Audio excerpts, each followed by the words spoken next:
Fam, what's up? Kyle Henderson, Bama Football on YouTube. I appreciate you guys being here. It is Friday. We made it to Friday. It is May 10th. I hope you guys are having a fantastic day and off to a fantastic start. All positivity right here on Bama Football on YouTube. You know, this weekend is Mother's Day. So, here's a reminder to call your mom up and tell her that you love her. Here's an opportunity for you to get your flowers for your mom.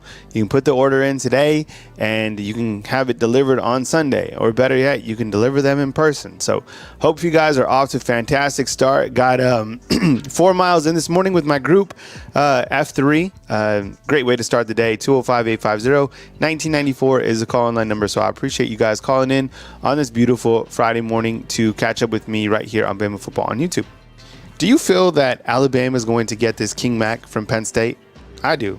I think that he will be another addition to Alabama. I know that he put out a statement recently on Instagram thanking Penn State for the opportunities that they presented to him.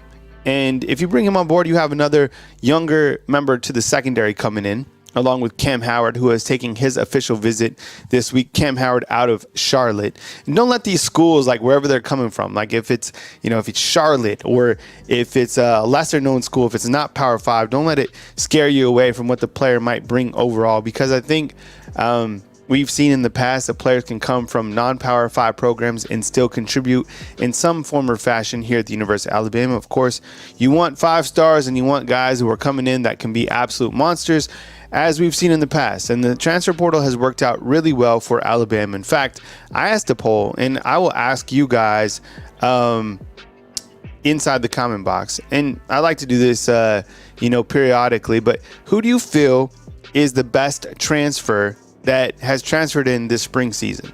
So I put out a poll in our community tab this morning, and I asked, and I listed 5 players. Caden Proctor, Graham Nicholson, Keon Saban. These aren't all the transfers in, but I think like the most impactful, right? So I want to hear from you, Undefeated, this morning.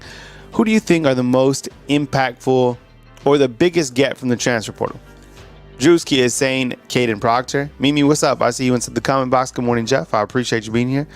Graham Nicholson. And see, I went with Graham Nicholson, Drew, and I think my rationale for this, and I think, you're probably right. I think a majority of people are going to say Caden Proctor. But look at all the points that your kicker provides, right? Scuba Steve is saying Kalen DeBoer, probably. But look at all the points that your kicker brings in every single season, right? Will Reichard, for the last several seasons, he was the point leader for Alabama. You take away some of those points, Alabama, you take away some of those marginal victories that Alabama had, you're in trouble. So that's why kind of my argument is Graham Nicholson, and he's just not any kicker. He is like the Lou Groza Award winner from last year. Can't beat out Will Reichard, which is still crazy to think, right? Brandon Woods is saying Caden Proctor for sure. Hey, did you see the new tat that Caden Proctor is getting on his arm? It says Lank. Yeah, that it looks nice. It's some clean artwork. So I'm sure you probably saw it on social media. William, what's up, man? Good morning to you. I appreciate you being here. He is saying Kalen DeBoer. Kalen, what's up? Good morning to you. Scuba Steve, I see you inside the comment box as well. Thank you very much for joining us this morning. What you see up on the screen are early season team rankings for conference. Good morning to you, Linda. I appreciate you being here. Glenn, I'm just talking about like guys who came in the springtime. Because if you look to the transfers that came overall, there's a large number, but I think just from particularly the springtime, there's some impactful guys that will certainly play. Parker Brailsford could also be mentioned in there in terms of one of the most impactful transfers. But what you're looking on the board today is preseason rankings. And we were talking about SEC, Ty and I. Ty and Coach Sean will be here at 10 or at 9. And we were talking about the SEC. And the SEC preseason rankings read like this: UGA, Texas, Ole Miss, LSU, Alabama, Missouri, Tennessee. Then you have I got curious. I was like, well, where do the other conferences, because this is a seismic shift. What's interesting is you call it the Big Ten. There's way more than 10 teams in there. You call this the Big 12. I think there's more than 12 teams. But the Big Ten has it like this, and it's, comparable to SEC in terms of talent, right? Ohio State, Oregon, Michigan, Penn State, USC, Iowa, and Wisconsin, right? Right? Williams, I totally forgot about Parker. And Parker Brailsford was the first transfer that Coach Kalen DeBoer brought in, right? So Alabama needed 3 things, really 4. You could say 5. But they needed 4 things. And they needed a center. They got it. Guy was a member of the Joe Moore Award team, right? For Washington. The top offensive line in the country. 612 snaps and only 2 sacks. Okay? You got him. Alabama needed a kicker. I get it. Connor Talty was on board, but you needed a kicker. You get the Luke Groza Award winner. Graham Nicholson. Got that. Okay? You needed a tackle. Well, Caden Proctor comes back to Bama. Got him. Well, you needed a veteran playmaker in the secondary. Oh, Keon Sapp. And the crazy thing was, Keon Sapp got here so early that he was able to participate in the spring game.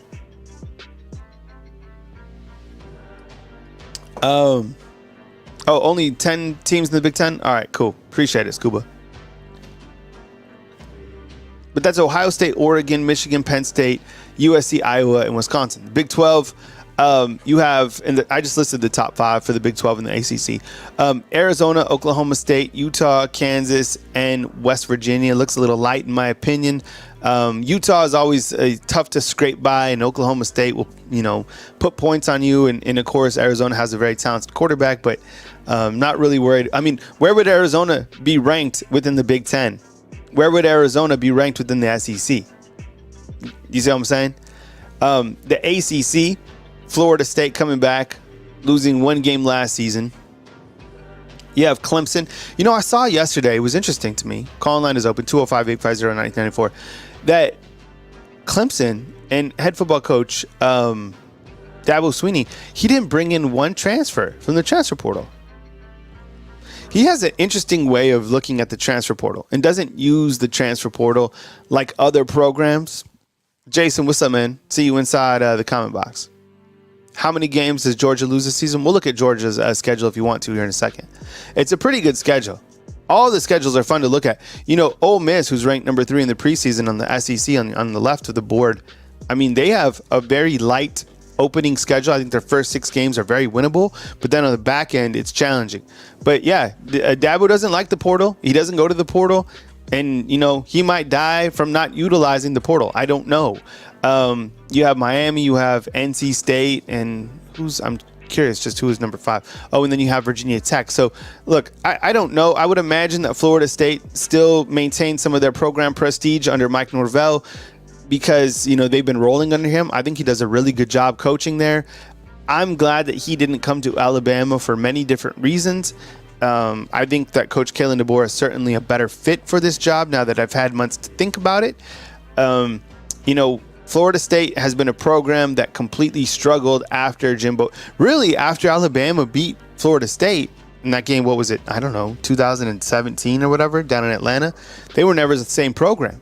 They went through multiple coaches, then finally landed on Mike Norvell, who had a bumpy start. But, last year, was, I guess a game away from making the playoffs or whatever. I'm sure they're still upset about that the fact that Alabama made the playoffs. Alabama was a better team than Florida State. It doesn't matter. Even if they had their quarterback, Alabama was still a better team than Florida State. With that said, Florida State went into the transfer portal. They utilized it well. They've done a really good job in the transfer portal as well. In fact, they brought over, I think it's 5 guys, I want to say, from Alabama.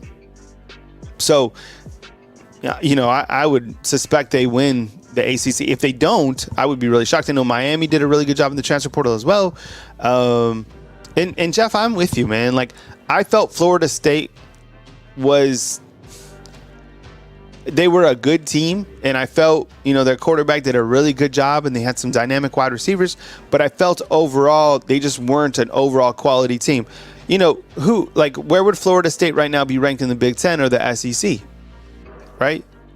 I think if Florida State right now, if they're in the SEC, I don't know, they'd probably be number 7 or number 8 in the SEC. Same thing. I mean, in the Big Ten, I guess you could put them maybe after USC or Iowa. Drewski brings up the fact that UGA might beat Clemson by 30. Or he's saying 18 teams in the Big Ten now? That's crazy. The Big 18? Is that what have they changed the name to the Big 18? Or is it just the Big... I think it's still the Big 10, right? I think, too, that Georgia will beat Clemson handedly. I think that Georgia... And we talked about this before. They already are, a 4.5-point favorite over Alabama in that first game of the season. But I think that Alabama, I feel Alabama will beat Georgia in that game. I think it'll be one of the bigger, notable early season steps for Coach Kalen DeBoer. Because, the first test will be Wisconsin on the road, and I think they'll pass that test. But everybody already is looking at that game against Georgia. I mean, that's the college football Super Bowl. Everybody will be here, and I think you'll be pleasantly surprised on how Alabama plays Georgia. I mean, it's going to be a heavyweight fight, and I don't think that will be the last time that those two teams play each other. But I think Georgia takes care of Clemson. I think they start off, on fire. I really do. They have Clemson to open up with. I haven't even checked the early line of that game, but I would imagine. Is the game is it in Athens? I would suspect that, Georgia beats Clemson. I don't know if they'll beat them by 30, but I think they 21 them. And I think they garner major headlines, to open up the season. Georgia Bulldogs with convincing victory over Clemson. Alabama, strong start out the gates. I think those two teams come in undefeated. Oh, it's in Atlanta. Nice. Thanks, man. I appreciate it. Mercedes Stadium. Yeah, I mean, basically Georgia's, backyard from Athens to Atlanta. It seems like they're always playing in Atlanta, the Mercedes Stadium. Then again, it seems like I've been to the Mercedes Stadium a lot following Alabama. The Big Ten, look, they're loaded up, and we all know that, when I look to this board, I look to the two teams. I look to Ole Miss, and I look to Ohio State as team. And I guess maybe you could throw in Oregon as well. Teams that have kind of tried to buy their team, try to load up from the transfer portal, and they've done a damn good job in doing so. But we've seen in the past that you cannot win with a team that you have bought. I always bring up Texas A&M. People bring up USC, whatever the case. Alabama didn't try to buy people in the transfer portal. They loaded up on guys that they needed to come in and fill needs. And they did that. They didn't go out and buy these, huge players. They didn't need to because they already have so much talent coming back. Yeah, that's interesting observation, Louis, that Georgia doesn't play well inside the Mercedes Stadium. I like the new stadium. I never went to the old stadium. The old stadium got torn down right as I got here. So I never got an opportunity to go to the old stadium. So I've only been to the new stadium, and I've been there a bunch of times because Alabama, my first time there was when Alabama played Florida State, and that was my first time. And then they played in the SEC championship there. A couple of times they played in the national championship there, playoff game. I think they played in the playoff game. I don't know. Yeah. Jason brings up the fact that Alabama is the favorite on the road against Oklahoma. And I think that's a 1.5-point favorite for Alabama going against Brett Venables. I brought this up yesterday. That back end schedule for Alabama is a gauntlet. Absolutely. I think it's one of the toughest the toughest schedules in college football on that back end, right? Think about this. You have Brett Venables on the road in Oklahoma with so much on that line, right? And that's not going to be a trap game. That's not going to be a game that Alabama overlooks in any shape or form. And then you have Hugh Freeze. So you have Brent Venables, and you have Hugh Freeze. Those are going to be some wild games, a wild back end schedule. And then after that, you have the SEC championship game. So theoretically, you could have Brett Venables, Hugh Freeze, and Kirby Smart in a 3-game stretch on that back end. Along on that back end as well, you have Brian Kelly, right? You have Eli Drinkwitz. You have Josh Heupel. Like those are some of the top 20 coaches in college football. And B Wood is saying, fun fact, did you know that if you want to use any color turf on your field other than green, you must have it approved from Boise State? Really? That's crazy because Boise State has the blue turf, right? I think Eastern Washington has red turf. Literally red. And then there's another school that has, is it black turf? Which is like ridiculous considering how hot it must be. Ernest Roper says that Ohio State and Texas bought their transfer portal players. And I was talking about this yesterday with Ty. And I was asking if this Texas team, who's ranked in the preseason number 2, if they're, look, Quinn is going to be better than he was last year. Oh, is it Northern Illinois has a black turf? I don't know who it is. But I was wondering if Texas's offense is going to be better than they were last year. And, I mean, you have Donnie Mitchell, you have Worthy, you have Jontavius Sanders. But then you also have, like, coming back this year, you have some big-name wide receivers, plus the 2 additions from Alabama and Isaiah Bond and Amari Niblack. Look, we know what Bond brings to the table. I don't know what Amari Niblack brings. I mean, he wasn't utilized. I don't know like where he is in terms of his talent, but I know that Quinn is a very good quarterback, right? So I'm trying to think like, will their offense be better than last year's offense? I would venture to say no, but the quarterback is going to be better, and Steve Sarkisian, is the guy, right? You could say that he is the best coach in the SEC. You could say he is the best coach in college football, Steve Sarkisian, right now at this point in time. Right? Kaylin's saying won't be the same type of playmakers. I agree. Right? I mean, but I think they're going to be, very capable. I think they come into the SEC with a lot to prove. I think they feel that with what they have, they can be up at, the top 1 or 2. I would love to see Alabama and Texas way down the road in the SEC championship game. Because this year, just remember, mark it down, it's the 1 versus 2. There's no East and West, which makes it even more competitive. I think it'll be the most competitive year of college football that we've ever seen. And even if Alabama is to drop, a game or 2, or, you're going to see other teams drop games, you're not automatically out as we've seen in the past, because in the past college football world, you would lose a game. You would lose 2 and you were done, right? They would always tweet out, blah, blah, blah has been eliminated from the college football playoffs. This is not the case anymore. You are, 1,000,000% still in it because of the quality of strength that you have. Sark over Kirby. Yeah, I mean, I think you could bring up, I don't know. That's a tough one because Kirby does have rings. Maybe Kirby over Sark in terms of like top coaches, right?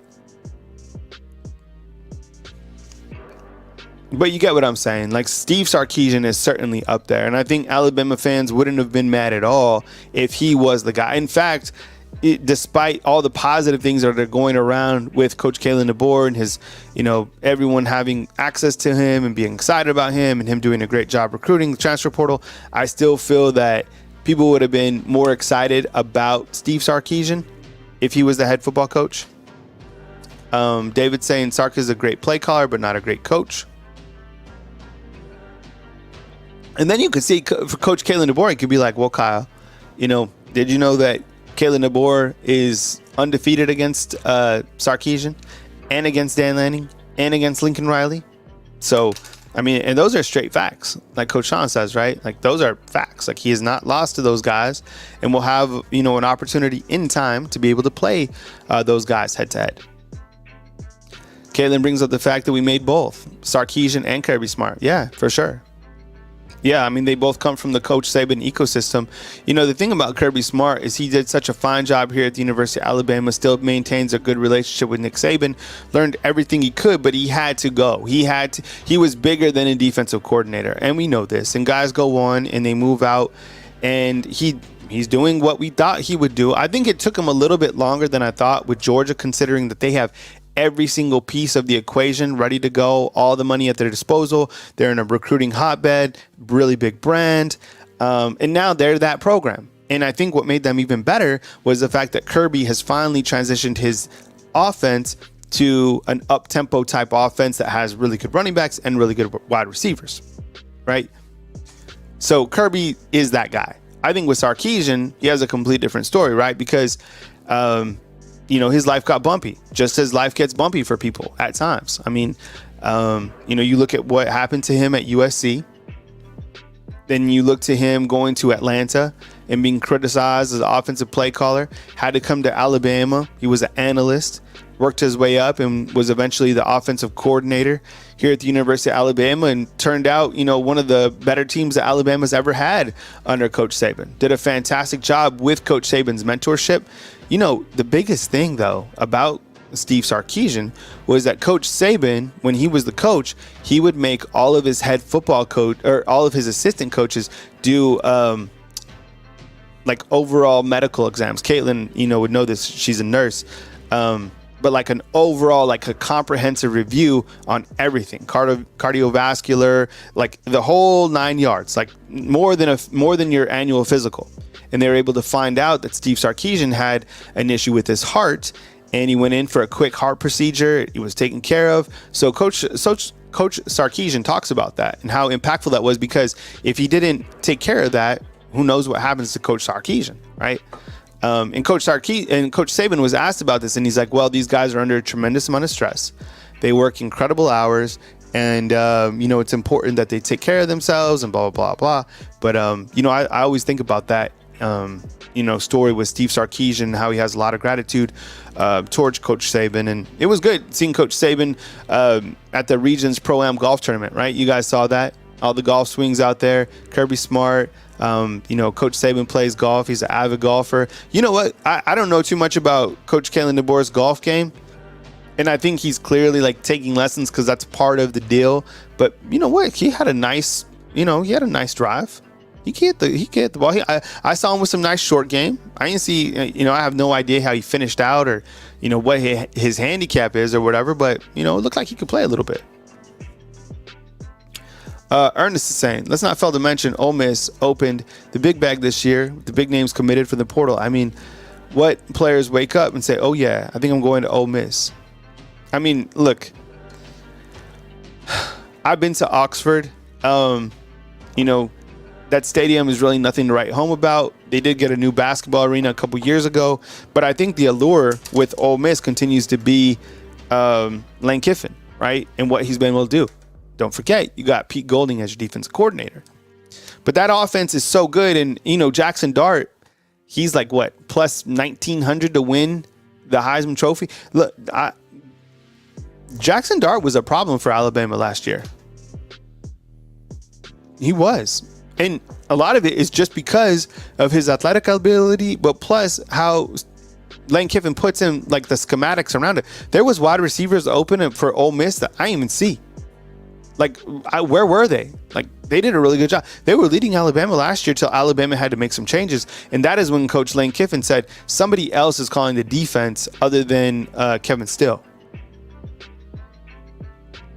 But they loaded up. I mean, they have all the talent. They only lost 2 games last season, right, to Alabama and to Georgia. So, when you look to where Ole Miss is ranked in these preseason rankings, you could maybe say they could be 2 after Georgia. This is, supposed to be the team. What's up, Chris? I appreciate you being here, man. Good morning to you. Call line is open 205-850-1994. It's at the bottom of your screen, highlighted in yellow. DeBoer is a cool cat. Yeah, he showed a very even demeanor. Never really seen him get too excited, too low. He's kind of just been even, which is a good sign of kind of, keeping your emotions in check. Now, will those emotions stay in check during the season of Alabama, right? When you get punched in the mouth the first time of the season, because, these teams are coming. I mean, every single game that you get to play Alabama is your Super Bowl, your opportunity to be on national TV. We all know that ESPN is a company that is built around Alabama football. We all know that every single company is built around Alabama football. I mean, I know we're in like the ecosystem of Alabama, but I mean, go ahead and read it. Like any website that you read, the national headlines, I bet you we go to On3 right now, and the main story is something about Alabama football. It's because Alabama football still drives the entire bus of college football. So that means like whenever you get to play against Alabama, you get to go against the best. You get to be written about nationally, and they will get their best from Western Kentucky, South Florida, Wisconsin, right? Like, this is Alabama. Let's go out there and upset them. That Wisconsin game is a little bit interesting to me. Alabama basically creates the SEC, put Southeastern football on the map. Yeah, 100%. I mean, think about this. All the success that Georgia has had over the last couple years, I rarely even see Kirby Smart on ESPN. I still see Nick Saban. And you're still going to see Coach Kalen DeBoer. You're going to see Coach Saban even more so now is because they hired him. He's making more at ESPN than he is at the University of Alabama. What's up, Southern Rando? I appreciate you being here. Good morning to you. Hope you're off to a good start on this beautiful Friday, May 10th. Hey, remember, if you're just joining the show, this Sunday is Mother's Day, okay? So don't forget to call your mom and tell her that you love her. Better yet, get her flowers, drive them to her house, and give them to her and tell her that you love her, that you appreciate her, and, have a day with her, right? Because Mother's Day, you only get one mother in this great life. We got Chris from New Jersey. Chris, what's up, man? I appreciate you calling in this fine Friday, man. Welcome to the show. Kyle, happy Friday, brother. What's up, man? So I'm calling for the I've been watching the night shows, and I always call you in the morning.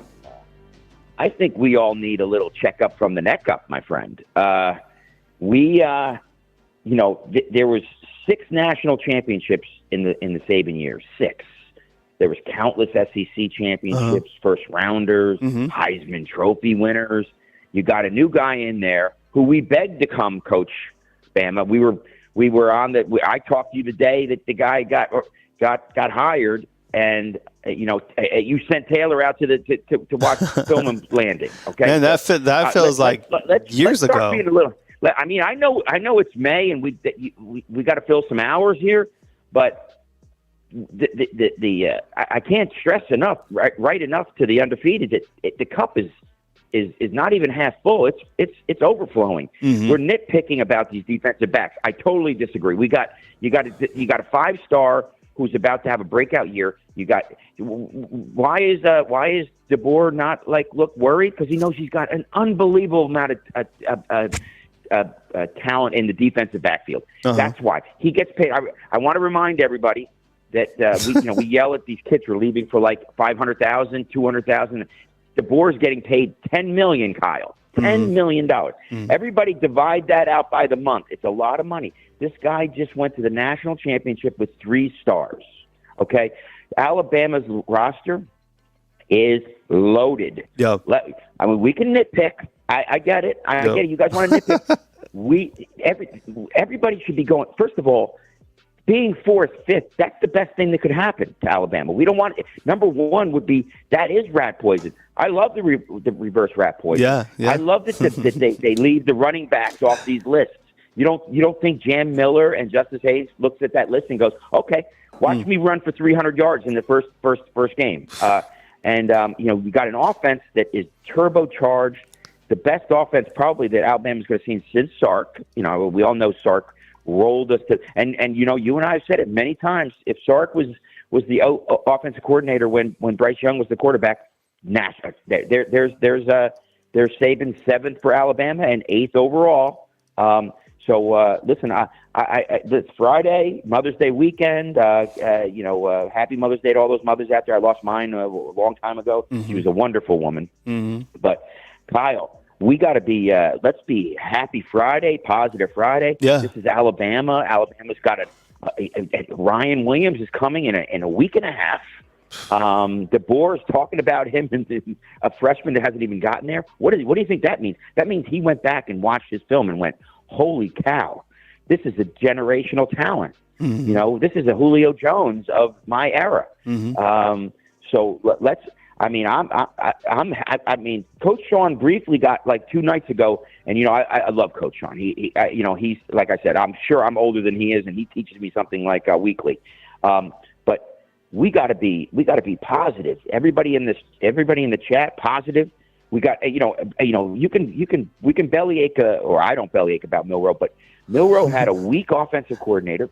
Nice guy, not good, Kyle. Weak, and the guy can, when Coach Sean says, "Oh, we can have these slant passes," or Milroe can take off and run, or you can't have any more spies. Milroe almost finished in the top 5 for the Heisman. He's in the top 5 for the Heisman now in a new offense that the SEC doesn't know anything about. They beat Texas twice, right? So I'm feeling like this cup is overflowing, Kyle, my friend. So let's be happy, let's be positive. I say you're running like 3 miles this morning, 4 miles. So we're I'm happy. I'm very appreciative of we can nitpick on this thing. I'm going to tell you right now, they're gonna beat Georgia next year. I'm going to be there. And I hope I can meet you, everybody, the team. And, I'm very excited for the season coming up. And look, we haven't had a snap yet. He's got all summer to work with these defensive backs. The coaches, I mean, when you were, the DB coach, you were interviewed him, Kyle. We were talking about that. We were loving on that guy. This guy, you don't think this guy can get some people prepared for the season? And I know Coach Sean was like, yeah, we got him. We fooled one of the young, DBs in A game. Yeah, guess what? They've been drilling into his head. Don't do that again. So we're going to be fine. I keep on writing in the chat. We are going to be just fine, Kyle. This is Alabama. We're all fans. We love this team, but. The talent level for Alabama is as high, if not higher, than 99% of the country. And remember, Kyle, we've said it. If Jalen Milroe gets a grasp of this offense, who's going to be able to stop Alabama? Nobody. Not Georgia. Yep. Not LSU. Not Auburn. And it's going to be playoff city. And remember. Everybody says you could. I don't think we're going to lose 3, but we're going to. If you get to the playoffs, remember we're going to have a whole season to train all these young DBs. They're going to be certainly battle tested. They're going to get battle tested all summer. Iron sharpens iron, Kyle. You say it all the time. It's the mantra. So I think let's go into this beautiful weekend. It's raining here actually. Let's half full, Kyle, half full undefeated, half full team, half full coaches. So there's I want this to go down as a check mark to you, Kyle, as this was a positive rant. All right, man. I appreciate you calling in, Chris. Always good to rap with you, man. I hope you have a good... have an absolute great weekend. Thank you for everything you do. Roll Tide. All right, roll Tide to you, man. All right, that's my good buddy Chris out in New Jersey. This is Florida's schedule. This is so crazy. So Miami, let's say they lose to Miami, right? Sanford, they win. I don't know what happens with this Texas A&M game. Let's just say they win. Mississippi State, I don't know. Let's say they win somehow. I mean, Starkville, who knows? I have no idea. Okay, then they're open. Then I guess they win. They win this game as well. And then look at this. This is insane. At Tennessee, Kentucky, that game probably goes into overtime or something like that with Kentucky winning. But the game is in Florida for their benefit. Then all hell breaks loose. Look at this. Georgia, Texas, at Texas, LSU, Ole Miss, Florida State, Kirby Smart, Steve Sarkisian, Brian Kelly, Lane Kiffin, Mike Norvell. Like that. Yeah, Nicole, what's up? Florida's dead.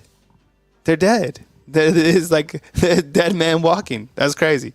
What other schedule do you want to see? Let me know inside the comment box. We'll take a 201. Hey, good morning. You're online with Kyle Henderson. Who are online with him? Where are you calling in from? Hey, Kyle. It's Adam calling from Georgia. How's it going? What's up, Adam? Good morning, man. Happy Friday. Yeah, same to you. I just had a brief comment. One of the things I've become a bit concerned about recently is this idea of the culture at Alabama. I've noticed and players have said it, that it's much more relaxed. And I've heard Milroe and other players say, how encouraging the coaches are, how positive they are. It just seems to me that it's a really relaxed culture, which contrasts with, Saban, who ran a tight ship. And, given my view that players are softer in this era than they were in previous ones, do you have any worries that kind of approach to the culture at Alabama can have negative effects? That's a good question. On with Adam calling in from Georgia, talking about the new identity, if you will, kind of the easygoing approach. I think with this particular time, Adam, he's doing what he needs to do, and that's winning over the locker room.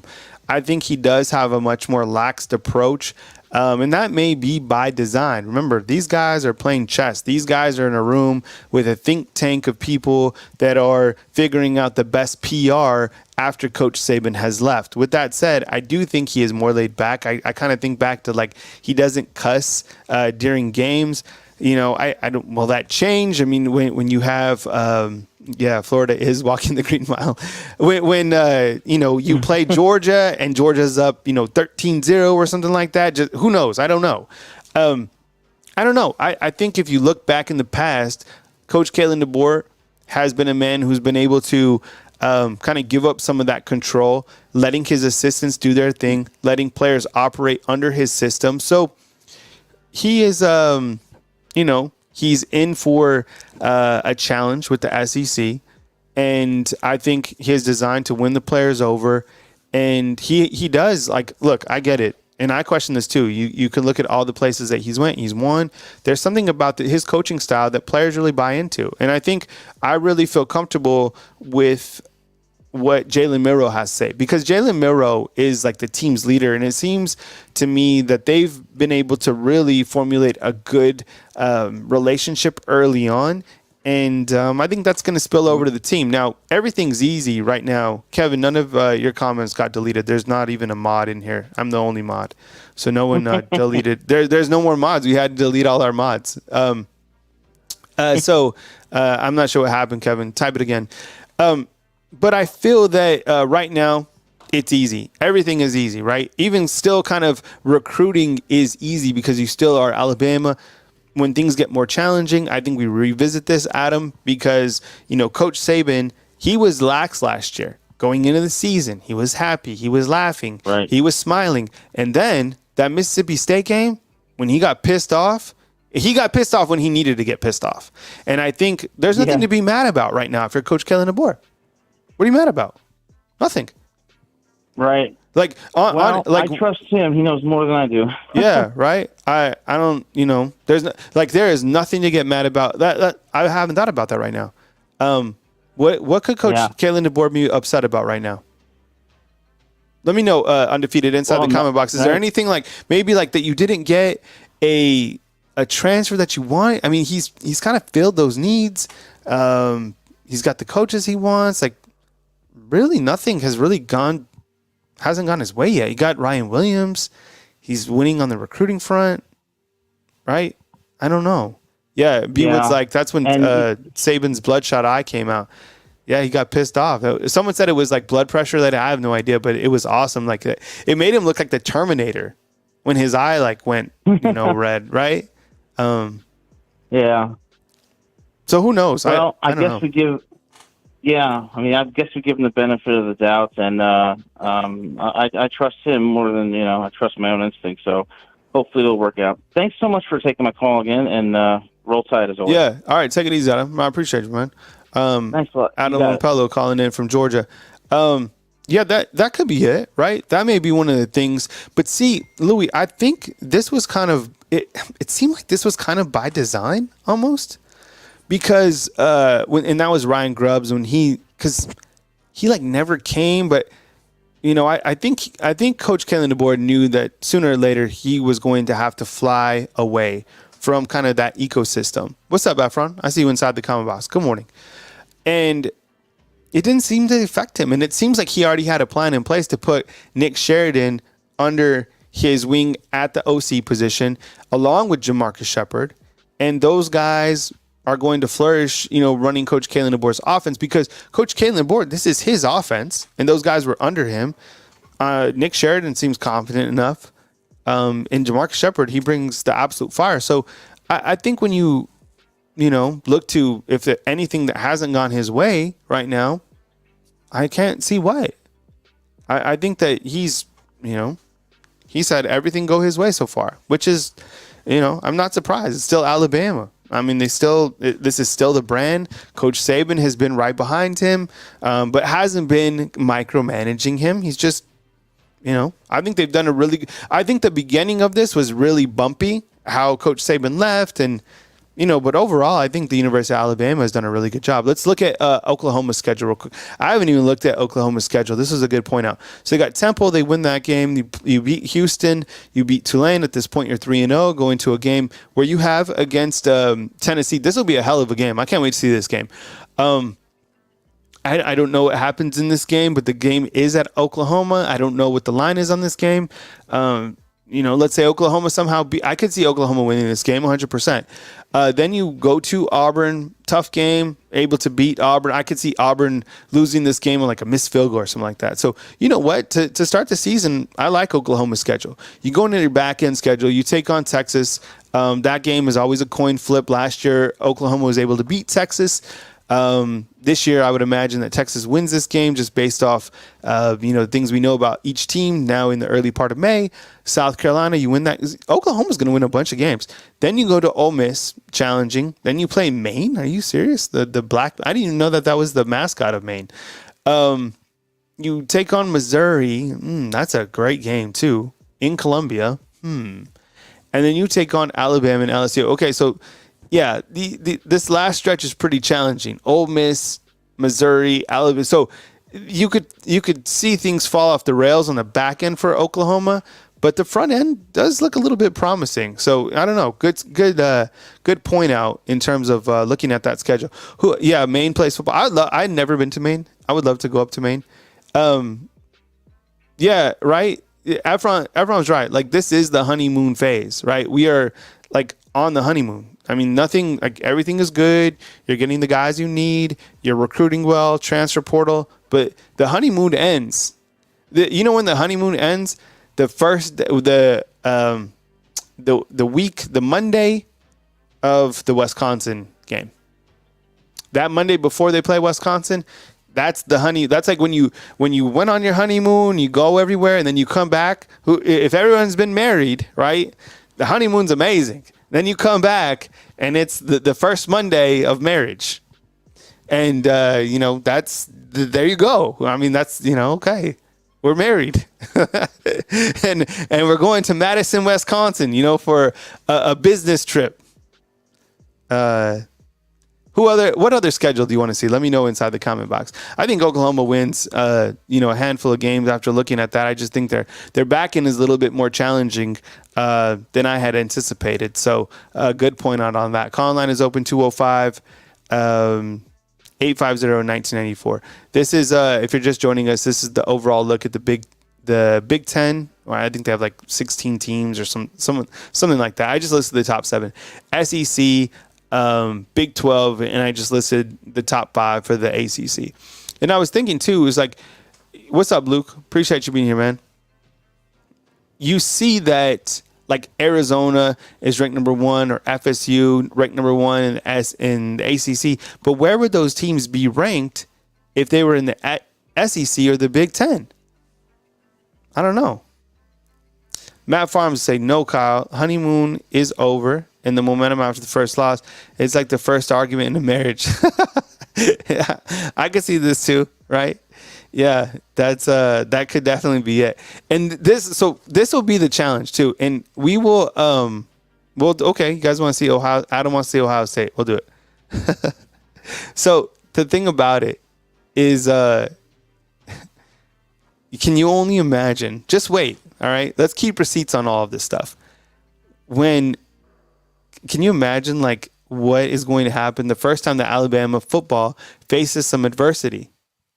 I saw it happen with Elijah Pritchett getting arrested for speeding. Someone was like, what are they going to, Saban would have done this. So this year, if you had to take a shot every single time when you're going to hear, well, Saban would have done this, or what would Saban have done? Yeah, I bet you it was going to be all the time. And I'll probably say it myself, because I feel that every single aspect of his coaching, what's up, AY? Good morning to you, man. He's going to say, like, what would Saban have done? Right? Call line is open 205-850-9994. We will go to Ohio State schedule. Ohio State. I haven't looked at Ohio State's football schedule, so I'm curious to see what they have. Last year, it was Michigan. And Michigan's schedule that we are looking at was, like, ridiculous. It was so easy. And they didn't start playing at the back end of the season. I'm still kind of mad that Michigan was able to play, in the playoffs. Okay, so Akron. Let's see if this is sized up. We got Akron. Okay, they win that game. Western Michigan. This is Ohio State we're looking at. Then they're open, all right, after those two tough games. Then you got Marshall. You win that game. Trip to East Lansing to take on Michigan State. They win that game. Take on Iowa. That game is in Columbus. Okay, so at this point they're undefeated. But that Saturday in October 12th, that's clearly their first game. That'll be another early season kind of like Super Bowl type game when they play Oregon. We'll look at Oregon's schedule next. Okay, I like that. Then they're open. Then they take on Nebraska. That game is at home. Then they go to Penn State. They play Purdue, at Northwestern, Indiana, Michigan. Okay. I like it. It's easy. It's easier than Alabama's for sure. You have some. This Oregon game is clearly going to be a challenge. Penn State. But see, the thing about Penn State is kind of like Penn State kind of reminds me of like Notre Dame, right? We feel that they're going to be good, but they're never as good as advertised. Like Penn State, like I get it. We're excited about this King Mac coming in, and I'm sure he's going to be a fine player when he does commit, if he does commit to Alabama. But overall, like, are you worried about Penn State? Right? It's just I'm never that they're an underachieving program under Franklin. I think they are.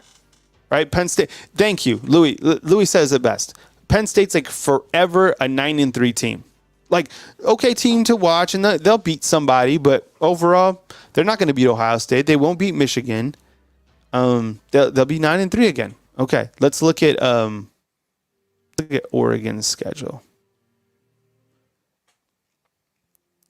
Okay, they play Idaho. They play Boise State. They go to Oregon State, a rivalry game, right? Open. Then they take on UCLA. Okay, Michigan State. This schedule is light. Ohio State. Okay, Purdue, Illinois, at Michigan, tough. Maryland, Wisconsin, Washington. This is Oregon's schedule. So Oregon's going to be there. A lot depends on this Ohio State game. Going to Michigan, trap game at Purdue, trap game at Wisconsin. I don't know how good Washington's going to be this coming season, but I don't know. Those two teams played each other close last year, so that's Oregon's schedule. I don't know. It's not that challenging. Penn State's Efron saying this Penn State issue is a defense just like USC, but Penn State is better. Yeah, I think so. I think Penn State that's a good point. Like USC has that offense, but they don't have defense. I think Penn State has a little bit of both, but I think they're more than likely they lack, in my opinion, that high potency offense. So Adam's like Illinois should just cancel their program. But as you can see, when we look to the board, clearly the SEC is still, I feel has the deepest amount of teams from top to bottom. If you're looking at just this top 7, I think that, let me put it back on the screen. I feel that let's just look at this real quick. Like if we were to put, let's just say, where would Alabama be ranked in the Big Ten? You could say probably 2, right? Maybe 3. If Alabama was in the Big 12, of course, 1. If Alabama was in the ACC, of course, number 1. But that's going to be the challenge this year, is kind of the gauntlet that you're going to have to play in the Big Ten and the SEC. Those two conferences are made completely different than other conferences, the Big 12 and the ACC. I mean, they just are. And, like whoever plays in the SEC championship game, that is going to be crazy. 256, what's up? Good morning. You're on line with Kyle Henderson. Who am I on line with and where are you calling in from?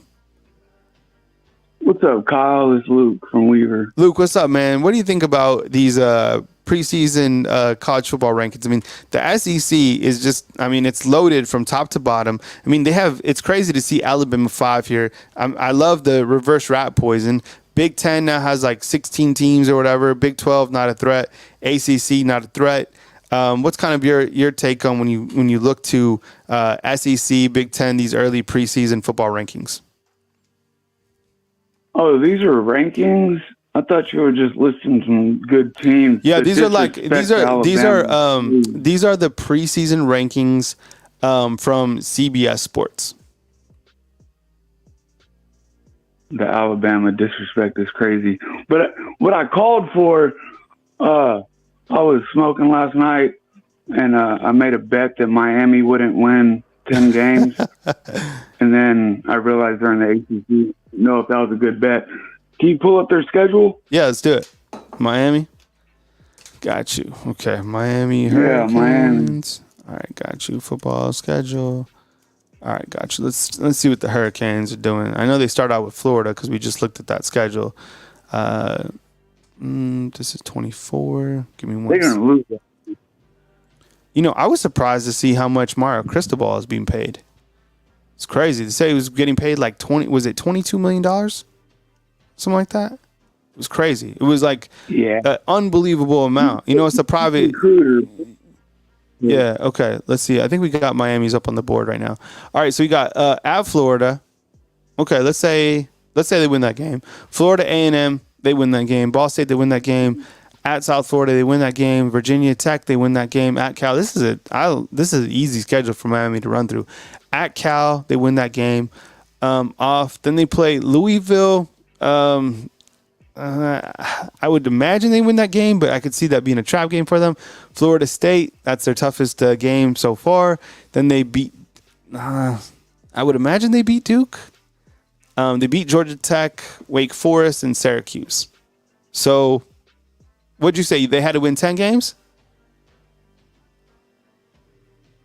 Yeah, they can't go 9-3. Yeah, I think they win 10 games. Let's see. Damn. Florida A&M. I was in the middle of talking, and I just made the bet. Yeah, let's see. Florida A&M 1, 2, 3, 4, 5, 6, 7, 8, 9. Gators, man. I don't know. Let me ask. Do you guys? Looking at the schedule, do you get undefeated? Do you think that Miami wins more than 10 games? 9 games? I think they lose to Florida State, and Duke. Yeah, I could see Duke beating them for sure. Kevin say no. Hattie May, what's up, man? Womack can't even land. Khalil Jacobs. Miami, Kevin saying Miami is an expensive town to live in. Oh, yeah. Ricky Smith is saying Miami wins 9 games. I don't know. That's where I'm at. Yeah. Cam Ward is for real. I don't know. Heck, it looks like they could win all 12 with that schedule, Robert is saying. I mean, who knows? No. I think they'll slip up. Like, Miami is not disciplined enough to be able to string 12 games consecutively. I don't know. That's a tough call, though. I think they might win 10 games. I think they will. They could lose. I could totally see them losing to Florida State, Duke, and maybe Florida at the start. Louisville could be a toss-up. I don't know. It's a pretty easy schedule. These schedules in the ACC are really easy. Let's look at Florida State's schedule.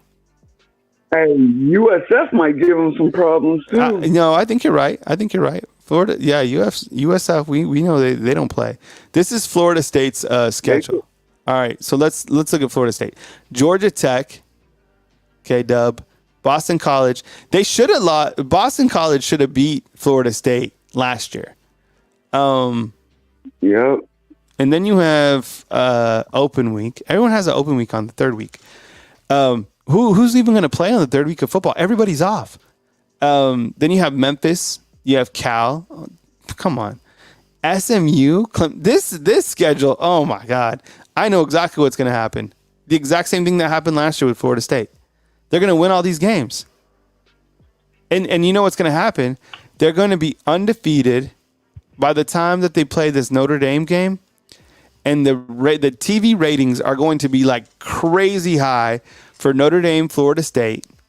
And Florida State is going to win this game, and they're going to like shoot up to like number 1 in the country, right?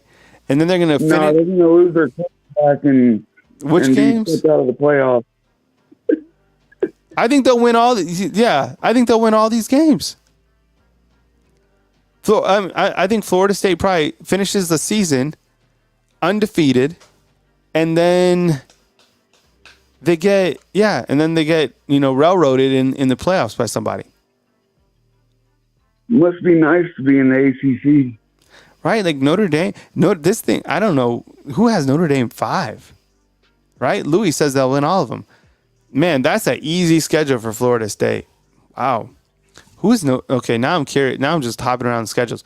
Who is Notre Dame playing? So Notre Dame's independent. It's weird.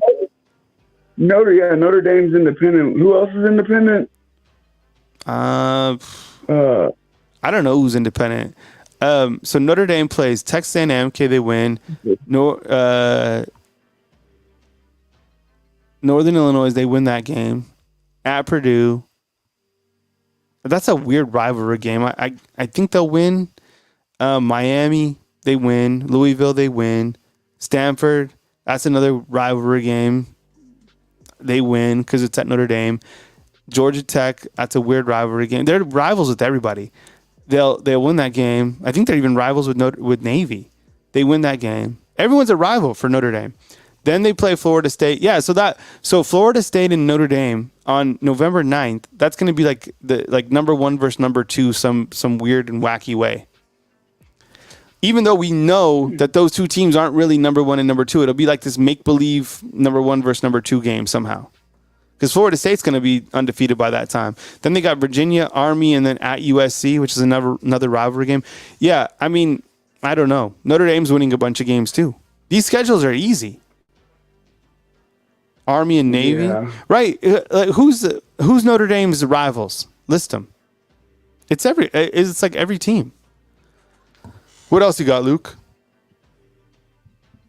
It just, I don't know, man. This is like last year. The stupid strength of schedule shit just doesn't come into play as much as it should.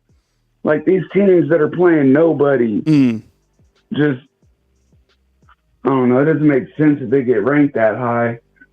But then, you look at their roster and like Florida State, they got a good roster last year with Jordan Travis playing all those teams. Who knows what they would have done with Jordan Travis? Mm-hmm. But, you can't judge a team when they're playing trash competition. It's not. I know. Yeah, that's the thing. Adam brings up, like Alabama has to go to Wisconsin, LSU, Tennessee, Oklahoma, plays Georgia, plays Missouri, right? Like that. It's crazy the imbalance in the schedules between the SEC and the ACC. That's why you'll get to this point in time, and Florida State is probably be healthy. They'll have a ton of W's, and that look. The thing that will happen this year is the fact that there's 12 teams that make the playoffs. But these teams will be exposed because of their lack of competition, or these teams will benefit from it because they'll be healthier. Like look at this schedule for Florida State: Georgia Tech, Navy, or this is Notre Dame's, but still them too. They'll be standing at the end of the season. Georgia Tech, Navy. Virginia, Army, right? Byron's like, Bama better win out. What else you got, Luke? Yeah, that's what makes me so, or not. That's what makes me kind of want the two, power conference type setup thing where, some of these teams that aren't that good, could be moved down to another type level. Yeah. And, good teams play good teams, man, because some of this stuff, the way that, like you said, they're going to either benefit or not. They're either going to be fully healthy or they're just not going to know what competition is like and get their ass beat. Mm-hmm. It just, something needs to be done with these schedules, man. They need I don't know, the conferences need to dissipate if they're not doing anything or something. I don't know how to technically, how it would be done, but something needs to be done about some of these teams having high school schedules, Here's Texas A&M's schedule. Notre Dame, Texas A&M's playing Notre Dame, McNeese, Florida. Who is that, bro? I don't know. Bowling Green, Arkansas, Missouri, LSU, South Carolina, New Mexico State, at Auburn, Texas. Let's look at Auburn's now. Looking at everybody's schedule. I don't know how. New Mexico State schedule. Yeah, we could. You want to look at the schedule? Let's do it. This is Auburn's schedule, real quick. Alabama, A&M. That's an interesting one. California, Cal, the Lobos, Arkansas, Oklahoma. Man, all these games, is this right? All these games are at home? 1, 2, 3, 4, 5. Their first 5 games are at home? That's weird. Then they go to Georgia. Then they're open. Then they go to Missouri. Then they go to Kentucky, Vanderbilt, Louisiana Monroe, Texas A&M, Bama. That's, good for Hugh Freeze for having all those games at home, I guess. We've talked about Georgia's schedule already. Clemson, Tennessee Tech, at Kentucky, Bama. At least, because last year Georgia's schedule was, my goodness, it was so easy, right? What's up, Pastor B? Good morning to you. I appreciate you being here. Don't sleep on Mercer, the Citadel. No, the Citadel, what made the Citadel so tough was the fact that they ran the triple option. It was crazy. Auburn, Mississippi State, Texas, Florida, Ole Miss. This is a tough schedule for Georgia, right? You got Kentucky, you got Bama, you got Auburn, Mississippi State, Texas. Add Texas. Georgia goes, finally. They go to Bama, and they go to Texas, and they go to Ole Miss this season. Yeah, there's not a lot of teams that they can fall down at half to like they were last year. Yeah. And, come back like that. They actually have some teams to play this year. That's the benefit for us, and, the loss for them or whatever, that the East and West is dissipated now, because now they can't just play East teams all the time and have cakewalks. Yeah, 100%. Yeah.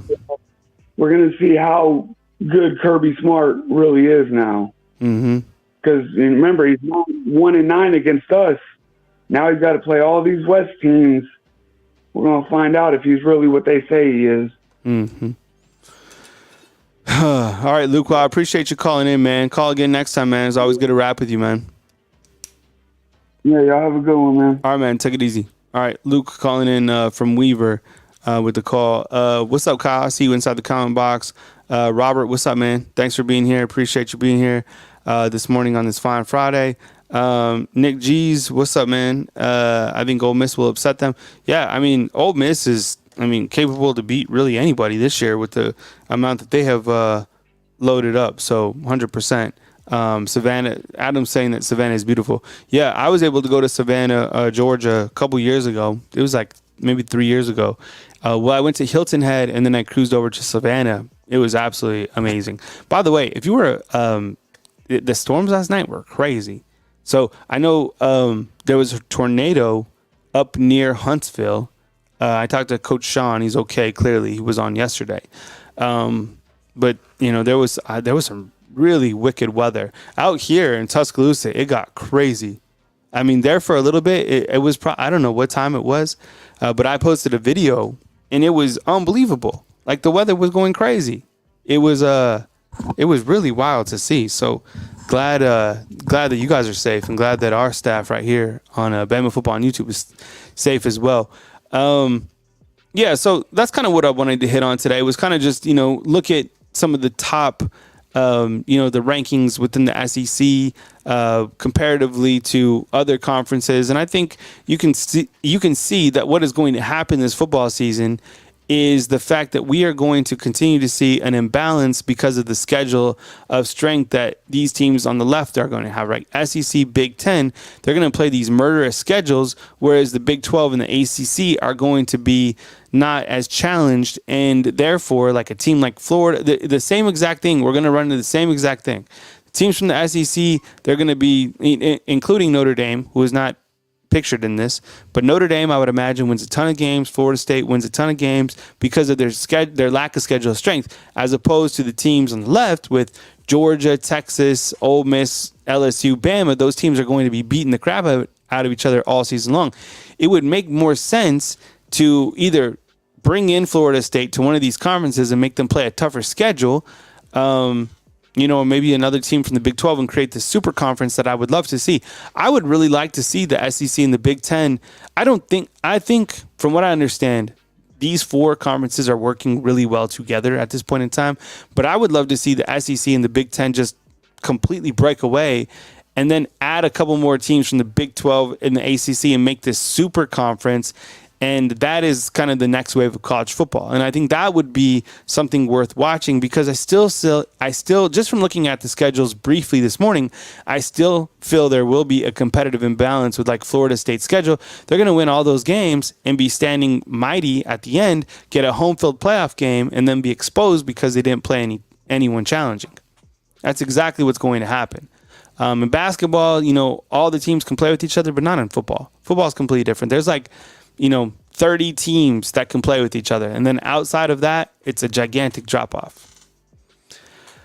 Yeah, Dylan, what's up, man? See you inside the comment box. You can see where Jordan Battle and Dallas Turner are trying to recruit King Mack. Yeah, I definitely did see it. And I think it will happen. I think that King Mack will, commit to Alabama. I don't know if this will happen, but I think he will be the next guy to jump on board. And same with the offensive lineman from Michigan State, Vandermark. I think he'll be committed. And I think that will kind of cap off the end of the transfer portal for Alabama. And I'm curious to see where Vandermark, if he does join, where he is on the depth chart, because I feel that Alabama already has their offensive line in play. But with that said, we bring on Coach Sean. You ready to go, Coach Sean? Give me a thumbs up, man. All right. Coach Sean, man, welcome on in, man. What's up, Coach? What's up, Kyle? What's going on with you, bro? Happy Friday, man. You're coming in just a little bit loud. Maybe just turn down just. Hold on. Yeah, you good, man. What about that? That's good, man. We both in blue, man. I'm rocking the camo baby, and you got the blue. So, Coach, you guys are okay from those storms a couple days. Like, what was it? Was it Thursday night? Wednesday. That was Wednesday night. Yeah. Man. Yeah, it was crazy. Wednesday and Thursday night in some places. Did you get the sirens going on in Madison? Yeah, it was crazy. It was an actual tornado here about 15, 20 miles from us. Yeah. In Athens and in Elkmont, I think, by Elk River. Those guys had some damage, tore some people's stuff up. Some livestock was dead. So, yeah, it was crazy. It was real crazy. Yeah. So if you guys don't know, but Coach started his own YouTube channel. My humble opinion on YouTube. He's still messing around with it, still like tweaking it out. But if you follow Coach Sean on his Twitter, which is just my humble opinion sports, you can see Coach Sean's YouTube channel. So please give him a follow. Well, he'll be talking, football, what he does best. And we look forward to that. Coach, we have Ty joining us as well here at 9. So I'll hang out with you for just a minute. But on my segment, I was talking, and I made this graphic today. I kind of just threw it together because we were talking about the SEC, rankings, and then I got curious and I was like, well, where do like other preseason teams, like where are they listed? And then that led to, then I went down a rabbit hole because then I started looking at schedules. Right. So I went from like, looking at the SEC schedules and then the Big Ten. And then I was like, well, what does Florida State's schedule look like? Their schedules, like these ACC and the Big 12 schedules, they're easy. And don't forget about Notre Dame. Notre Dame's schedule, the biggest game that they play is just against Florida State. If Notre Dame beats Florida State, they'll be undefeated. Yeah. And I get it. Now there's just not 4 teams, thank goodness.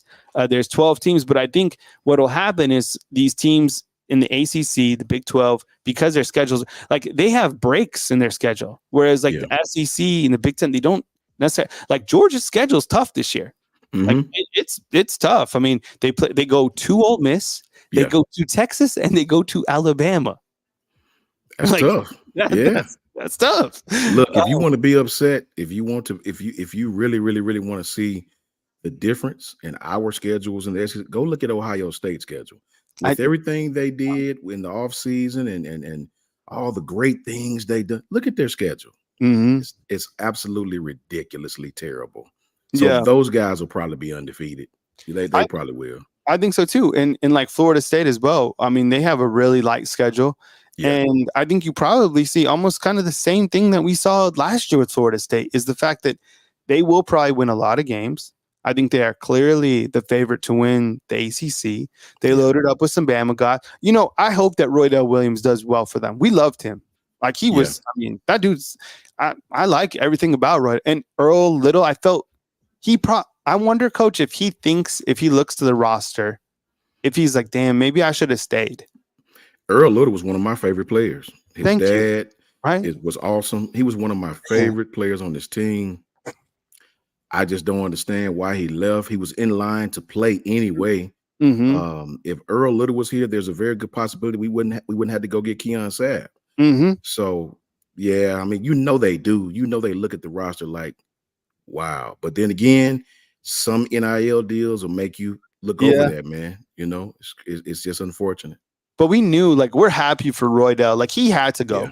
Like, we knew, with the running backs coming back this year, it was time for, because he was kind of in a space where he's not ready for the NFL.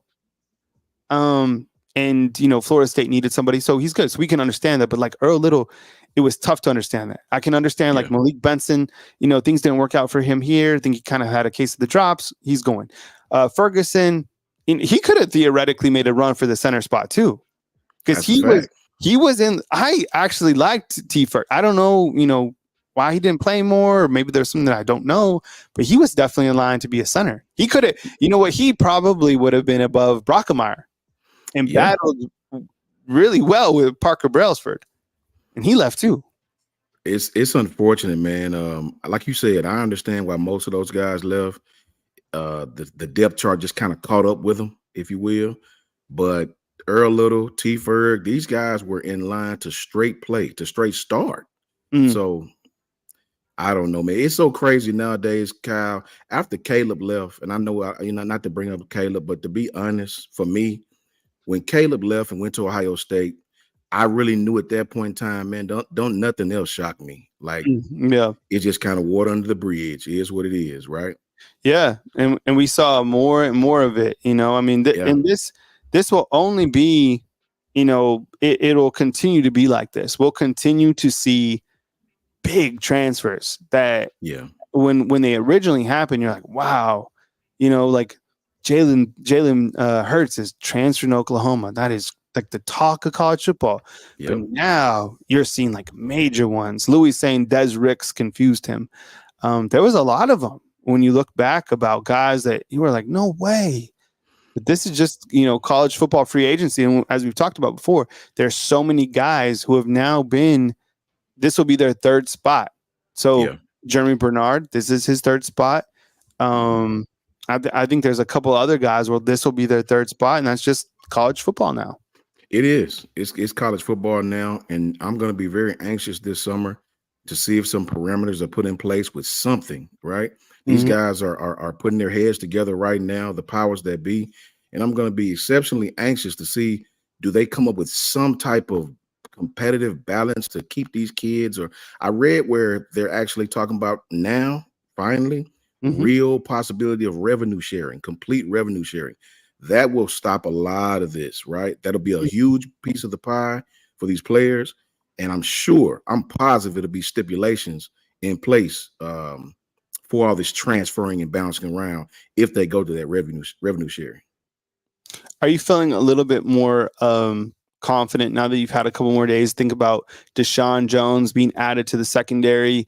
It looks like, there's smoke with King Mack, the Penn State safety, that he could, maybe pull the trigger at some point in time. It's fair, I think, to still have reservations about the secondary, considering there's only one returner.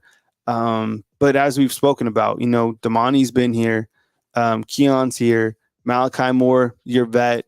Not sure, where Devontae Smith will, land within all of this. But, how are you feeling now that Alabama's had Cam Howard, Deshaun Jones commit to this secondary group? I feel a little better about it. I feel exceptionally good because Deshaun Jones, outside of Malachi Moore, has played more than any other secondary person on our roster. Damani's played 700 and some odd snaps. What's up, Ty? How you doing, Ty? Damani's played 700. You're good. You're good, brother. You're good. Damani's played 700 and some odd snaps. Malachi played over 2,000 snaps. Deshaun Jones has played over 875 snaps. So when you look at Deshaun Jones, outside of Malachi Moore, he will be the most experienced corner on the team, most experienced secondary player on the team. Ty, what's up, man? I feel good about that. Oh, just getting things in order. Had to go get a truck and trailer because heading up to Oklahoma to clear out some tornado debris, help the in-laws with all of that. So, wild few weeks we've had here in the South. I saw your video yesterday, Kyle, and it looked like the rain was coming in sideways. That was crazy. It was like, yeah, it was crazy. So Taylor has like severe storm anxiety, and for people who have that, that is a real thing. So when I first moved here, I didn't realize kind of the gravity of how severe the storms were. And those first, when you're in the polygon, things, your perspective on things change because you're just like, damn, I'm in the polygon. And that was something that I didn't even know knew existed, or that was a phrase until I moved here. And now one of the things is you look and you're like, okay, is James Spann on? Are we on the polygon? Who's in the polygon? And that it's scary because these tornadoes, I don't know if it's the same type, but they're rain wrap tornadoes at night. Yeah. So you can't even see them. Yep. Yeah. It's like, you hear them. You just hear them. And the scary thing is okay, you're like, okay, I'll be in my house, my safe space. No. These tornadoes are strong enough that they're taking the slabs off. Yeah. How, I still don't, I can't even, believe that it has that much power. I have some friends up in Lincoln that I worked with when I was up with On 3. And that one of the tornadoes came within a quarter of a mile of this lady's house. And just kind of the destruction that it has, so it's a whole different thing. So I hope you guys are all safe, and that's awesome, man. I'm not surprised that you're doing some cowboy type shit, Ty, because you always got something going on, man. You're a good dude. I'm gonna turn the keys over to you. Hope you guys enjoyed my segment for this past hour. Ty and Coach Sean have you covered. Ty from Around the Table Sports on his YouTube channel. Coach Sean just opened up his YouTube channel. He's getting things going, so give him some time to kind of get things under his belt. But these two guys will take you home right here on Bama Football on YouTube. Have a beautiful Friday, and I'll be with you guys as news breaks. Ty, do your thing, man. You have a good show with Coach Sean. Absolutely. Going to have a blast. Coach, these storms are wild, man. Man, I know, brother. Trust me. Found a couple shingles in my yard. It's crazy. See, I haven't had that yet, but I'll tell you what, a little bit of a story time with Ty. When I was younger, we were at the barn doing work with the horses and stuff. And we knew a storm was coming. So we were just trying to get everything situated, get all of that, together. Well, it came a bit earlier than we expected, and it starts hailing, and we're sprinting. down to the house. And I actually had a little bit of a head bust from getting hit in the head with like a golf ball sized or bigger piece of hail. Got to the house, blood running down the forehead, and just got in time to get into the tornado shelter. And then all hell broke loose. That's living in the South, ladies and gentlemen. It is a lot of fun. Yeah, it's crazy. Obviously, I don't want to say the privilege, but we've been, fortunate, unfortunate to been through a couple of these things and not have anybody get killed but I know several people, countless people who've lost things, who've, had life-changing events through these storms. And, if you're from the Madison-Huntsville area, when I say this neighborhood, you know exactly what I'm talking about. It's a neighborhood here called Anderson Hills on Highway 53. This place has been hit by tornadoes probably 6 times in the last 15 years.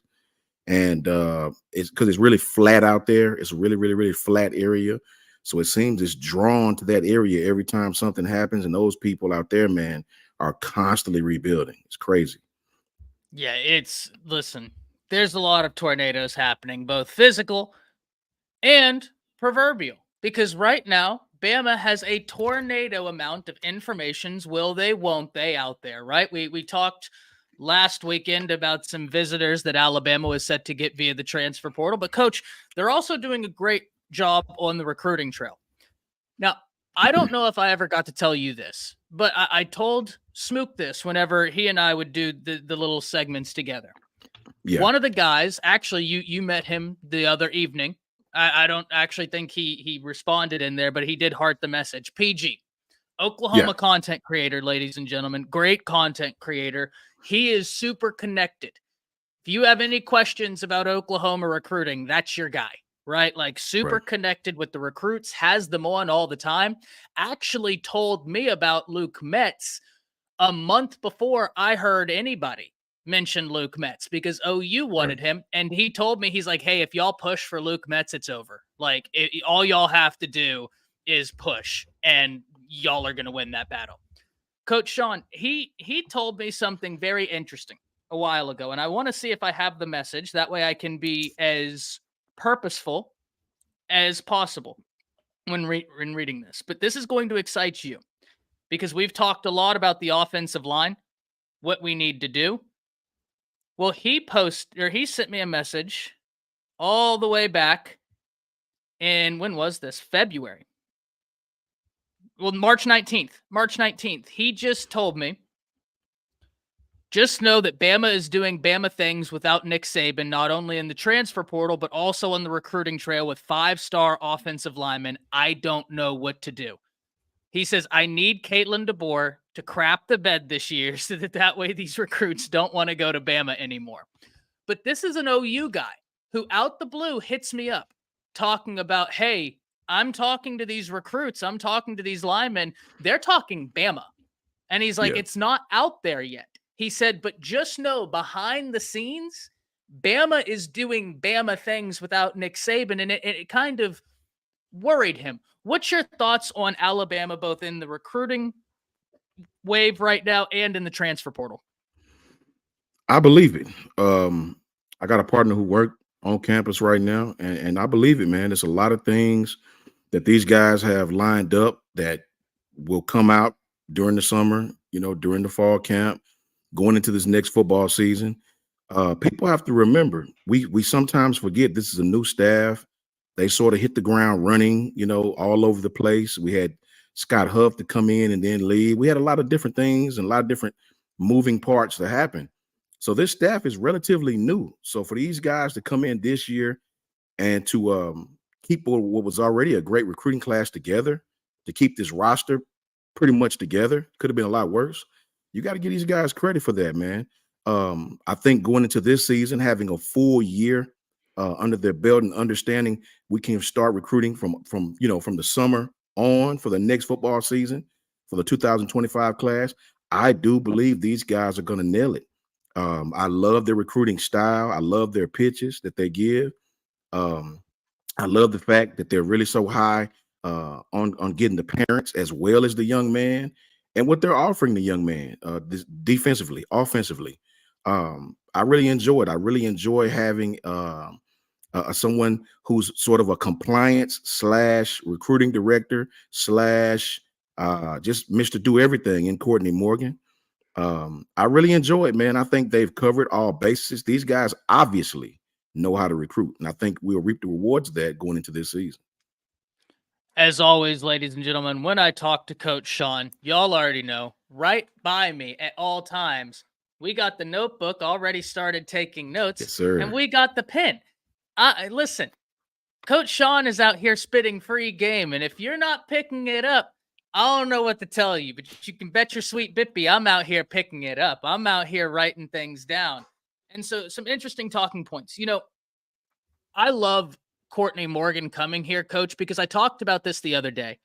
Nick Saban was one of the last, if not the last. I don't know Georgia's structure, so I don't know if what they do.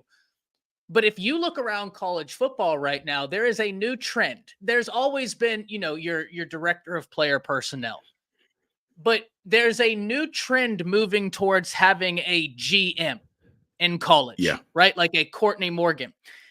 Nick Saban, I think, is the last of, if not the last, or one of the last guys where he's like, no, I'm the CEO.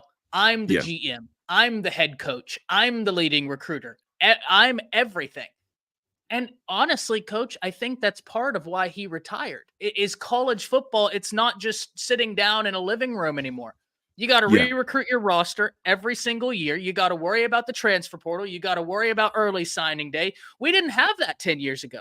You just had your February signing day and everybody would ask off for work. I would play sick from school so I could sit near whatever radio, whatever, and listen to early signing day. All that's changed.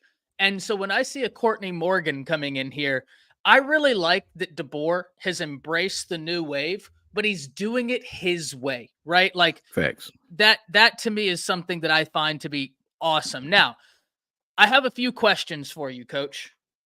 One of them, we'll start with an SEC related one. And it has to do with what we just talked about, the ever-changing landscape of college football. Did you see Brian Kelly's interview this week? And if so, what did you think about it? You talking about the one where he said something about we don't need anybody, we don't need any players or something that another, and then we're not in the business of buying players. Yeah. Well, here's the thing. Brian Kelly has been around long enough to where he understands how to maneuver on the face of adversity, if that means. He knows what to say. Brian is a vet, right? Brian has proven that he will say things and do things to cater to whoever needs to be catered to. Remember the Southern accent he had at the basketball game, right? Yeah. So Brian Kelly is not new to this. He is true to this. So you better believe every nugget of what he say is said for a reason, right? LSU is definitely in the business of buying players without a shadow of a doubt. I don't know his cause or purpose for that interview, but you can better believe when Brian Kelly says something, it's always with a purpose. He's been around long enough to where he knows this game, to coach at Notre Dame and be in that fire, then come here to the SEC. He understands what to say. I don't know why he said it, but you better believe there was something behind it. Well, and I think I have a theory as to what was behind it. And that was they were after Dominic Williams, the young man who transferred from TCU. Oklahoma was after him. Texas was after him. Missouri was after him. And LSU was after him. Well, I think, and I don't know how much, right? So I'm not even going to speculate. But I know even the OU people were like talking about, oh, you guys said we were broke, huh? After they got Dominic Williams. So people had to pony up some big time NIL money. And after LSU didn't get him, that's when we had that interview. But this is why I love talking to you, Coach, because I'm still very much in the learning phase. So I'm more reactive, right? Yeah. So when he said that, I came on here and I was like, hey, I get it. You don't want to overpay. But facts. Darn it, Brian Kelly, when you have so thin of a defensive line, you damn sure better be in the business of buying players because everybody else is. So But I think that's a great way to look at that, Coach. I love that very much, that he knows how to maneuver in the face of adversity. I wrote that down. I like that. Lance Oh is yeah, saying that Dominic wanted 1.2. Brian. Let me say this, Brian, man. Listen, in today, when I played college football back in the day, man, 98 to 2001. Listen, media relations were so small, right? They gave us media tips on what to say to the media. Okay, don't big yourself up. Give the credit to your teammate. You take media tips. Every college does that, right? Now in 2024, you have an entire media relations department just for the players, not the coaches, not the compliance people, you have media relations just for the players, teaching them what not to put on social media, what to put on social media. I mean, college football is now under the most huge microscope ever, and it's a few reasons for that. College football now is probably, I would dare say, the second biggest sport behind the NFL. College football can compete with the NBA right now. You know what I'm saying? College football is huge. Look at the numbers. Look at who's trying to get involved with college football right now. Look at the TV contracts that they're getting for these conferences. Why do you think all these moves are happening, right? College football is getting bigger and bigger and bigger, right? And here's the thing. When you have media relations departments, you have cameras following coaches around, you have all these things to promote one's university. That is the complete opposite of what Coach Saban did for 50 years, right? The complete opposite. Coach Saban is not about cameras in the locker room for real. Coach Saban is not about cameras at practice, really, right? Coach Saban is an old school, let me teach you how to play this game. You develop and then you play, coach. Well, those days are over. I would dare say other coaches like Coach Saban. I don't think Mac Brown will be there too long. Mac Brown is a more adaptable coach because he was more of a CEO, if you will. Mac Brown was more of let my coaches do their job, and I'm Mac Brown, and I'll step out to the forefront. Now, don't get it wrong, Mac Brown has forgotten more about football than I'll ever know. But at the same time, Coach Saban is a hands-on guy. He's out there with the DBs, stretching with them, and it's just a different type thing. College football today dictates everything. And if you don't believe me, go ask USC where they're playing it next year. Yeah, 100%. Now, two questions on this, Coach. And if this is a stupid one, you can by all means slap me down and say that's dumb. But do you think that part of the reason Mac Brown is still going strong is because, once again, if this is dumb, please let me know, he didn't have the pressure that Saban had? Like Saban, whenever you're competing for national championships and you're in the SEC every single year, that inherently creates a level of pressure where it's like there's a big difference between losing 1 to 2 games a year and losing 4 games a year. Yeah. Especially in this game. Do you think that's part of the reason why Mac's a great coach? That's not my contention, but do you think that could be it? I think that's a great question. I think you're 100% correct. When you look at Mac Brown, no disrespect to Mac, but nobody's looking to Mac to win a national championship anymore, right? With Coach Saban, you almost are shocked that he didn't win, right? He get more publicity for not winning than he do for winning. Like, can you believe Bama didn't make it? So it's almost an unfair playing field to that regard. Also, I think Mac has done a better job. I think because of those same reasons, Mac has did a better job of sort of fading to the back, if you will. When you think of North Carolina football, there's a lot of things you can think about. You think of Mac Brown, but there's, Mac is sort of, I don't want to say a figurehead. I don't want to be disrespectful to him, but I don't see Mac out there on the ground, rolling around, stretching with the DBs. Mac Brown, I'm sure, runs his facility and runs his coaches. But when you talk about Coach Saban, you're talking about a guy that refuses not to coach. I have to be the face of everything. I don't even let my freshmen talk, right? I don't even let my coaches talk, right, until bowl season. So when you talk about Coach Saban, you're talking about somebody that has to have his hands on everything. So yeah, I do believe that Mac Brown is definitely not under the pressure that Coach Saban was under, and I think that has helped his longevity, if you will. I was operating under that assumption, but I didn't know you played in the game that we love so much. I don't know if you'd be like, well, Maybe, but no, because there's inherent. But I've just always been of the assumption it's like this, Coach Sean. The year where Bama didn't make the playoffs, but killed Kansas State in the bowl game. Paul Feinbaum, and I'm not saying he's the arbiter of college football, but he does have a massive following, ESPN. He got on there on his platform and said Nick Saban's legacy is tainted because he lost 2 games by a combined margin of 4 points. Coach Sean, do you know how many coaches in the nation would have gotten a 5-year extension for that season? But for Coach Saban, it's, the legacy is tainted. I was sitting there like, this is ridiculous. Like, I hate this so much. Yeah. Oh, facts, brother. You hit the nail on the head with that one. And I think sometimes Paul does that for, the reactionary purposes of it. If I say this about Saban, everybody's going to click on this. The enemies of Alabama, the Alabama fans. And I get it. It's social media. I get it. But at the same time, when you can get tarnished for 2 losses, brother, you must be the GOAT. You must be the GOAT. You got to be the GOAT, because last I checked, when we ended that season, the team that you put in the playoffs over Alabama got beat by the team that Alabama whipped 2 weeks prior. You lost to that team in your conference championship. 2 weeks later, Georgia painted, as in my Josh Pate voice, Georgia painted the walls red with your blood, right? Okay, well, here's the thing. That same team who was the Big 12 champion, we painted the walls red with their blood. Bryce came back. Will came back. Work. Exactly. 100% facts, Ty. And so, you can look at it from 100 different planes and 100 different views. But at the end of the day, the bottom line is they talked about Alabama not making the playoffs in that year just as much as they talked about the regular teams who did make the playoffs.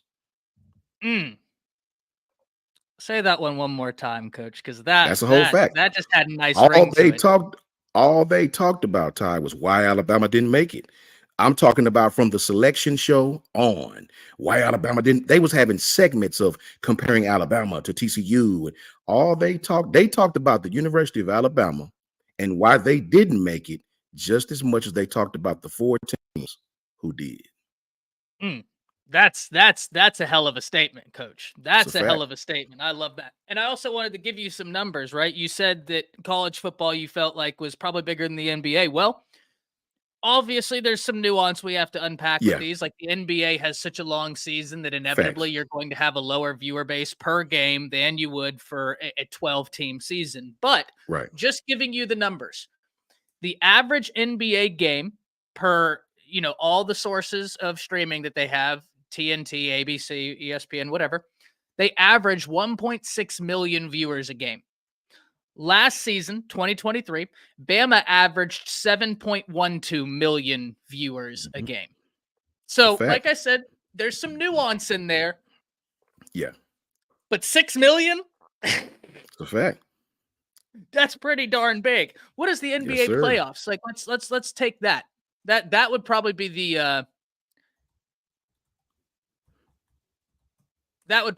the more analogous comparison.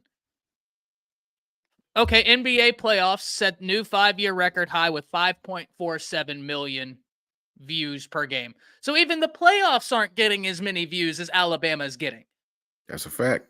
When you talk about college football in 2024, with all the movement, with Deion Sanders coming, with USC moving, with it is so much interest in college football. This is why the CFP can do these ridiculous things, because everybody's going to tune in to watch. Everybody. True. So true, Coach. Now, talk to you about the Brian Kelly statement. I love your take on that. Right? I love your take on that. Also wanted to talk to you about this because yesterday I spent probably 45 minutes during a live talking about the SEC rankings, right? And here we have them in front of us. You have UGA at 1. I get it. Texas at 2. I get it. Yeah. Ole Miss, LSU. That's where I start to have some conversations. Bama obviously at 5. Missouri at 6. Tennessee 7. Now, Coach, I think there might be a discussion to be had about Ole Miss, and we'll get to that. But can you please explain to me how in the world LSU is rated above Alabama? Man, your guess is as good as mine. I do not have a clue.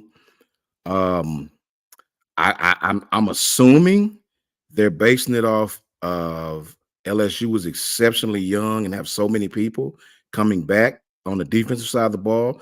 They were atrocious on defense, and practically all those guys are back, right? But I do not understand how your assumptions lead you to say they're going to be better than Alabama or do better than Alabama or finish better than Alabama. I just don't understand it. I know we got to go to LSU and play them at their house. I'm not sure if they're saying Nussmeier is going to be better than Jalen Milroe. I don't know. I don't know what they base that off of, or Brian Kelly is better than KD. I'm not sure, but you're right. They definitely put those guys in front of us, and I don't realize how they came up with that at all.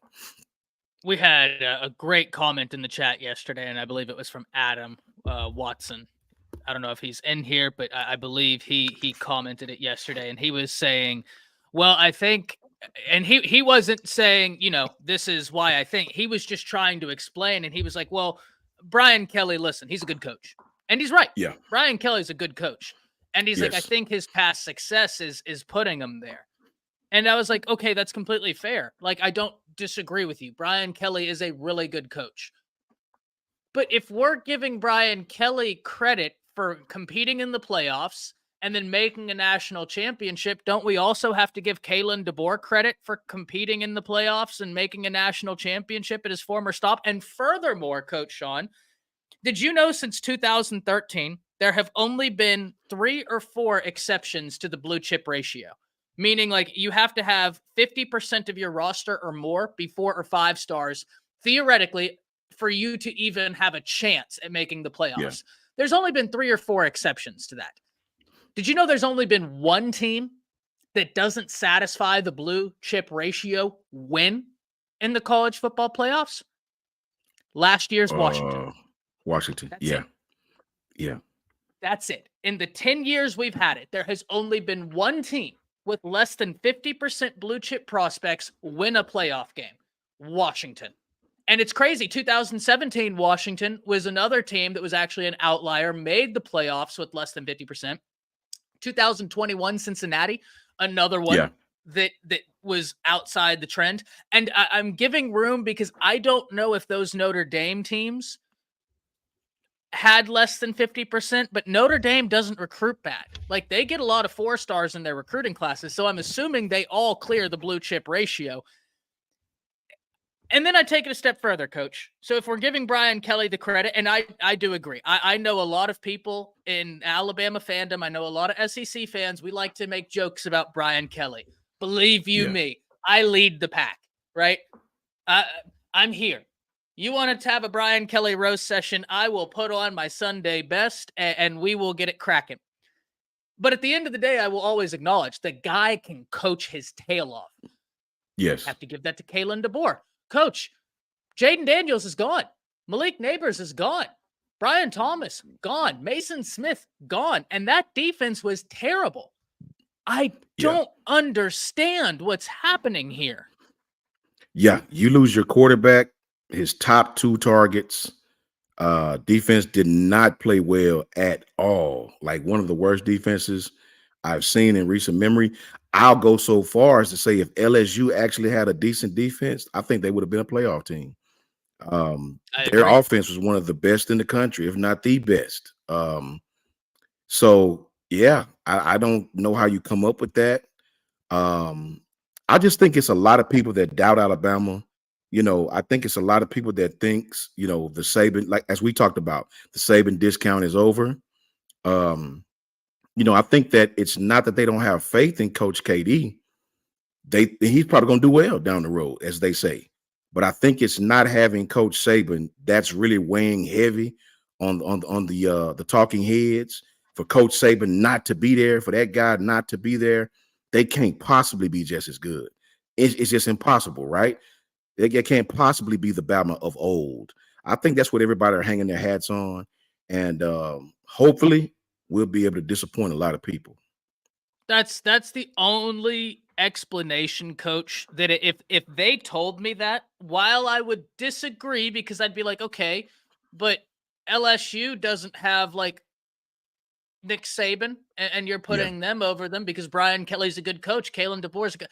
That's the only explanation that they could give me, and I'd be like, there is logic to that. Whether I agree or disagree, there is principled logic to that statement that I have to acknowledge as true, whether or not we agree, or whether or not that will be a fact come to pass. So that's a really interesting one. I actually really like that explanation. But what about Ole Miss, Coach? Because this is one I yesterday put UGA 1, Texas 2, Bama 3. Because with Ole Miss and Lane Kiffin, Lane's got to win a big game.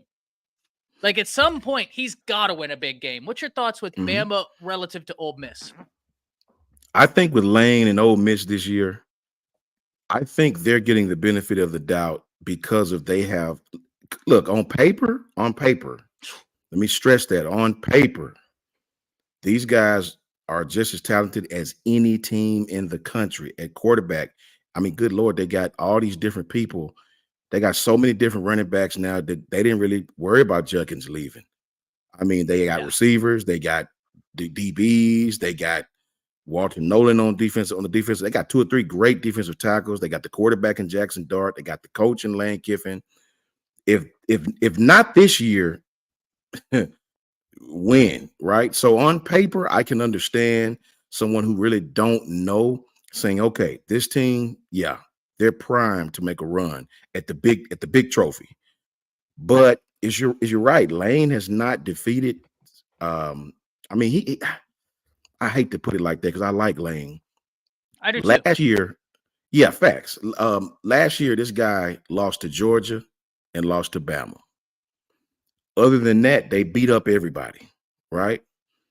So I can sort of kind of understand why they put Ole Miss up there. These guys just lost to those 2 teams, and they got a lot of people coming back. But it's like Ty said, they hadn't really won the big game yet, right? Meaning beating the Georgias, beating the Alabamas. You hadn't beat any of those 2 teams that's pretty much ruled the SEC for the last couple of years. So I definitely understand that side of it too. So this is why I say this football season will probably be, to me, one of the most interesting that we've ever had, man. Coach Saban's gone. Ole Miss is favored. LSU, all these teams with these transfers, with these new coaches, Mike Elko.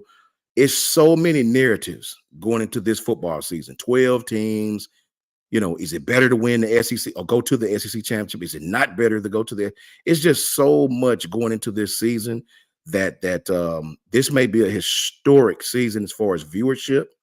And for as Ole Miss, I can sort of kind of understand why they put them above us based on potential alone. Okay. See, I really debated back and forth with this. Inevitably, I ended up putting Alabama over them, but I did say to everybody in the Undefeated yesterday, listen, I'm not going to be as shocked, as confused as LSU above Alabama. And Coach, when you made a point about Ole Miss, it actually had a light bulb go off in my head about LSU. They lost. Didn't they lose Emory to the transfer portal? Oh, and there I froze. Hopefully I come back. Targeted attack by Auburn. Oh, that's an unfortunate freeze too.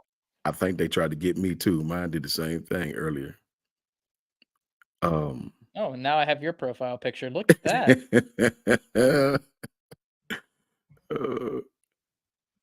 Ty, you look a little darker than usual, bro. The sun, the sun really been absorbing it out there. I've been doing my best to. Oh, that's unfortunate. That's I apologize to all the good people in the Undefeated. I'm certainly okay. Boom. Now back to my pasty self. There we go. The light radiates off of me. I know, right? So yeah, man, I do believe it though, Ty. I think that, I think if I'm not mistaken, I'm trying to think, did he leave, man? Man, I don't know. I saw where he entered the portal, but I don't know if he's gone anywhere. Right. Right. I'm not sure, Ty. To be completely honest, man, I'm not sure, bro. Yeah, he entered the transfer portal April 23rd. Okay. Has he picked up anywhere or? I don't think he's picked up anywhere. But the reason why I bring that to you, Coach, is because LSU, we listed they didn't have a good defense last year. I imagine their defense will be better this year because it let's be honest, it can't get much worse. Facts. Right? Like facts. You got Bo Davis, you got Corey Raymond. It can't get much worse. I like Nuss, Coach. I always say I have a little bit of a bias towards the kids that I covered in high school whenever I was interning at Dave Campbell's, or the ones that I've gotten to see a lot. Nuss is from right down the street. I like him a lot. LSU didn't have a running game. Where's he from, Ty? Flower Where's Mound. he from, Ty? Okay. Flower Mound. I don't know whether he went to Flower Mound High or Marcus High School. It's one of the big high school. I forget. One of the big high schools just south of where I'm sitting right now. They didn't have a running game last year. Jaden Daniels was their running game. He was the threat. You now have Emory hitting the transfer portal. They get in Caden Durham. He's a freshman guy who, I'm not going to lie, coaches, I think he ran like a 10-3 100-meter dash. Wow. I don't know if you saw Duncanville and Astacita here in Texas. I probably butchered that. They've been logging sub 40-second 400 meters. That's crazy. I saw their 4x1 relay team. They were awesome. I think they ran like a 39.118. Yeah, that's crazy for high school. That's crazy for high school, bro. Bro, my 4x1 relay team got second in state. You know what I mean? And we ran like a 41. And this was years ago. Still blazing. Yeah, but you run a 39, bro. They don't understand that's getting beat pretty bad, you know, in that race. 39 to 41 is not close. Not in racing. A few years ago, crazy. Coach, whenever Caden Durham was qualifying for state, I'll never forget there was a tweet. He had qualified, but if in the 100-meter dash in Duncanville's division, so Texas 6A track, if you didn't run a sub 10.47, you did not make state. Like, that's or crazy. To the competition to go to state, actually. This was regional. So, like, if you didn't run a sub 10.5, go ahead. You're not even considered. Like, it's that's ridiculous crazy. down here. Yeah. That's crazy. That is crazy. I don't know what they're going to have. Yeah. I mean, Duncanville is a national team, and we know about those guys here in Bama. I mean, I was hoping that Duncanville and one of these teams, one of these top teams from here would get together and ball out, you know, and see. I like seeing the top teams from the states play each other, especially the southern states, along with Maryland. Maryland got some good talent. Steve and Francis, St. Francis, they got some really, really good talent too. So yeah, man, I enjoy watching Texas. All Texas sports, to be completely honest. Speaking of Texas, I watched that all 22 last night that you gave me, and I watched some this morning. Man, listen, Ty. I'm gonna say this real quick, and then I'm gonna get right back to you. I am so Take your time, flabbergasted is the best word at how Coach KD run his offense, bro. I had to write notes down because I didn't want to forget. Man. I even wrote the seconds down so you could go back and look at it. Man, listen, if we even have part of that type of offense at Alabama, man, I'm not worried about nothing. I promise you, I am not. I was just picturing us running those types of schemes. I just want people to understand, man, this guy is as creative on offense as I've seen.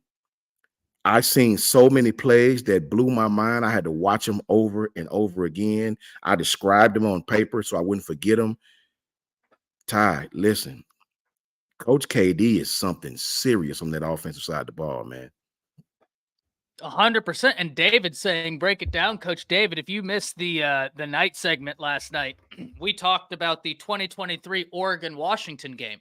We had Coach Sean, Coach Jay, and myself the night before. We almost coordinated a homework assignment, and we were like, okay, let's watch this 2023 Oregon versus Washington all 22, Washington's offense against Oregon's defense.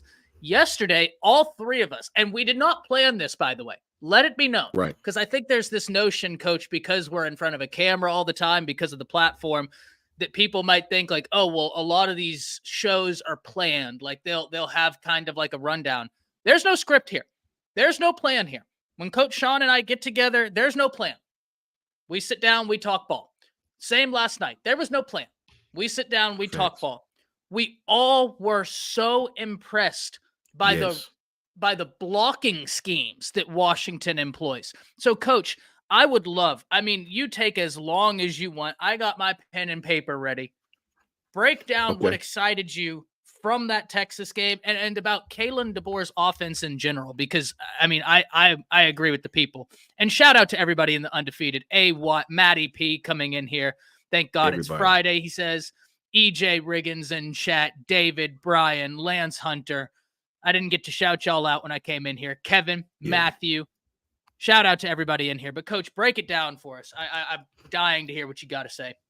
So I would, man, one day I'm going to love when I learn how to do this graphic stuff. I'm not a graphics guy, but I want the crowd to see this, man. It is so amazing to watch what this guy does with his offensive scheme. And I think what amazes me the most, guys, is it is so far from what we done at Alabama. It is so far from what we did. Like, I watched this guy go 11 personnel. 11 personnel meaning one tight end, one running back. 11 personnel, right, with a tight end to the boundary. Boundary meaning the short side of the field, right? Not the wide, like say the ball is on a certain hash mark. The boundary is the short side of the field. The field side, as we call it, is the wide side of the field, right?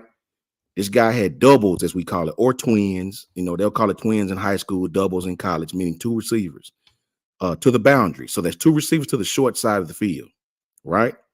Lot of congestion over there, right? The X with a wide split was on the other side of the field. Normal formation, no problem. Okay, this was at 41 seconds. This is maybe the second play of the entire game. Shout out to Beth James for the $2 super chat. Beth, thank you for that. Roll Tide to you. We all appreciate you for that. And much love to you, and Roll Tide to you and your family for that $2 super chat. Thank you, Beth. Thank you very much. So, Beth. X to the wide side, doubles to the short side, right? Nothing spectacular, right, guys?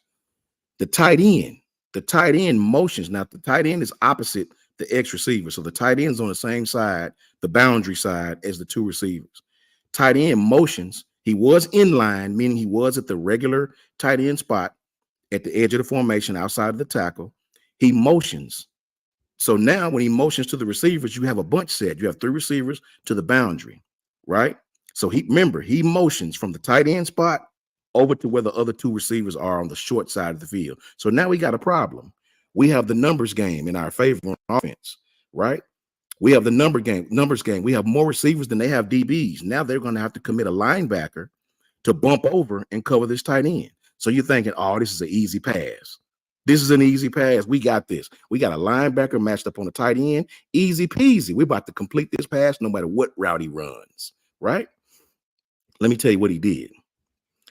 They created a trip situation. What did Washington do off of this formation?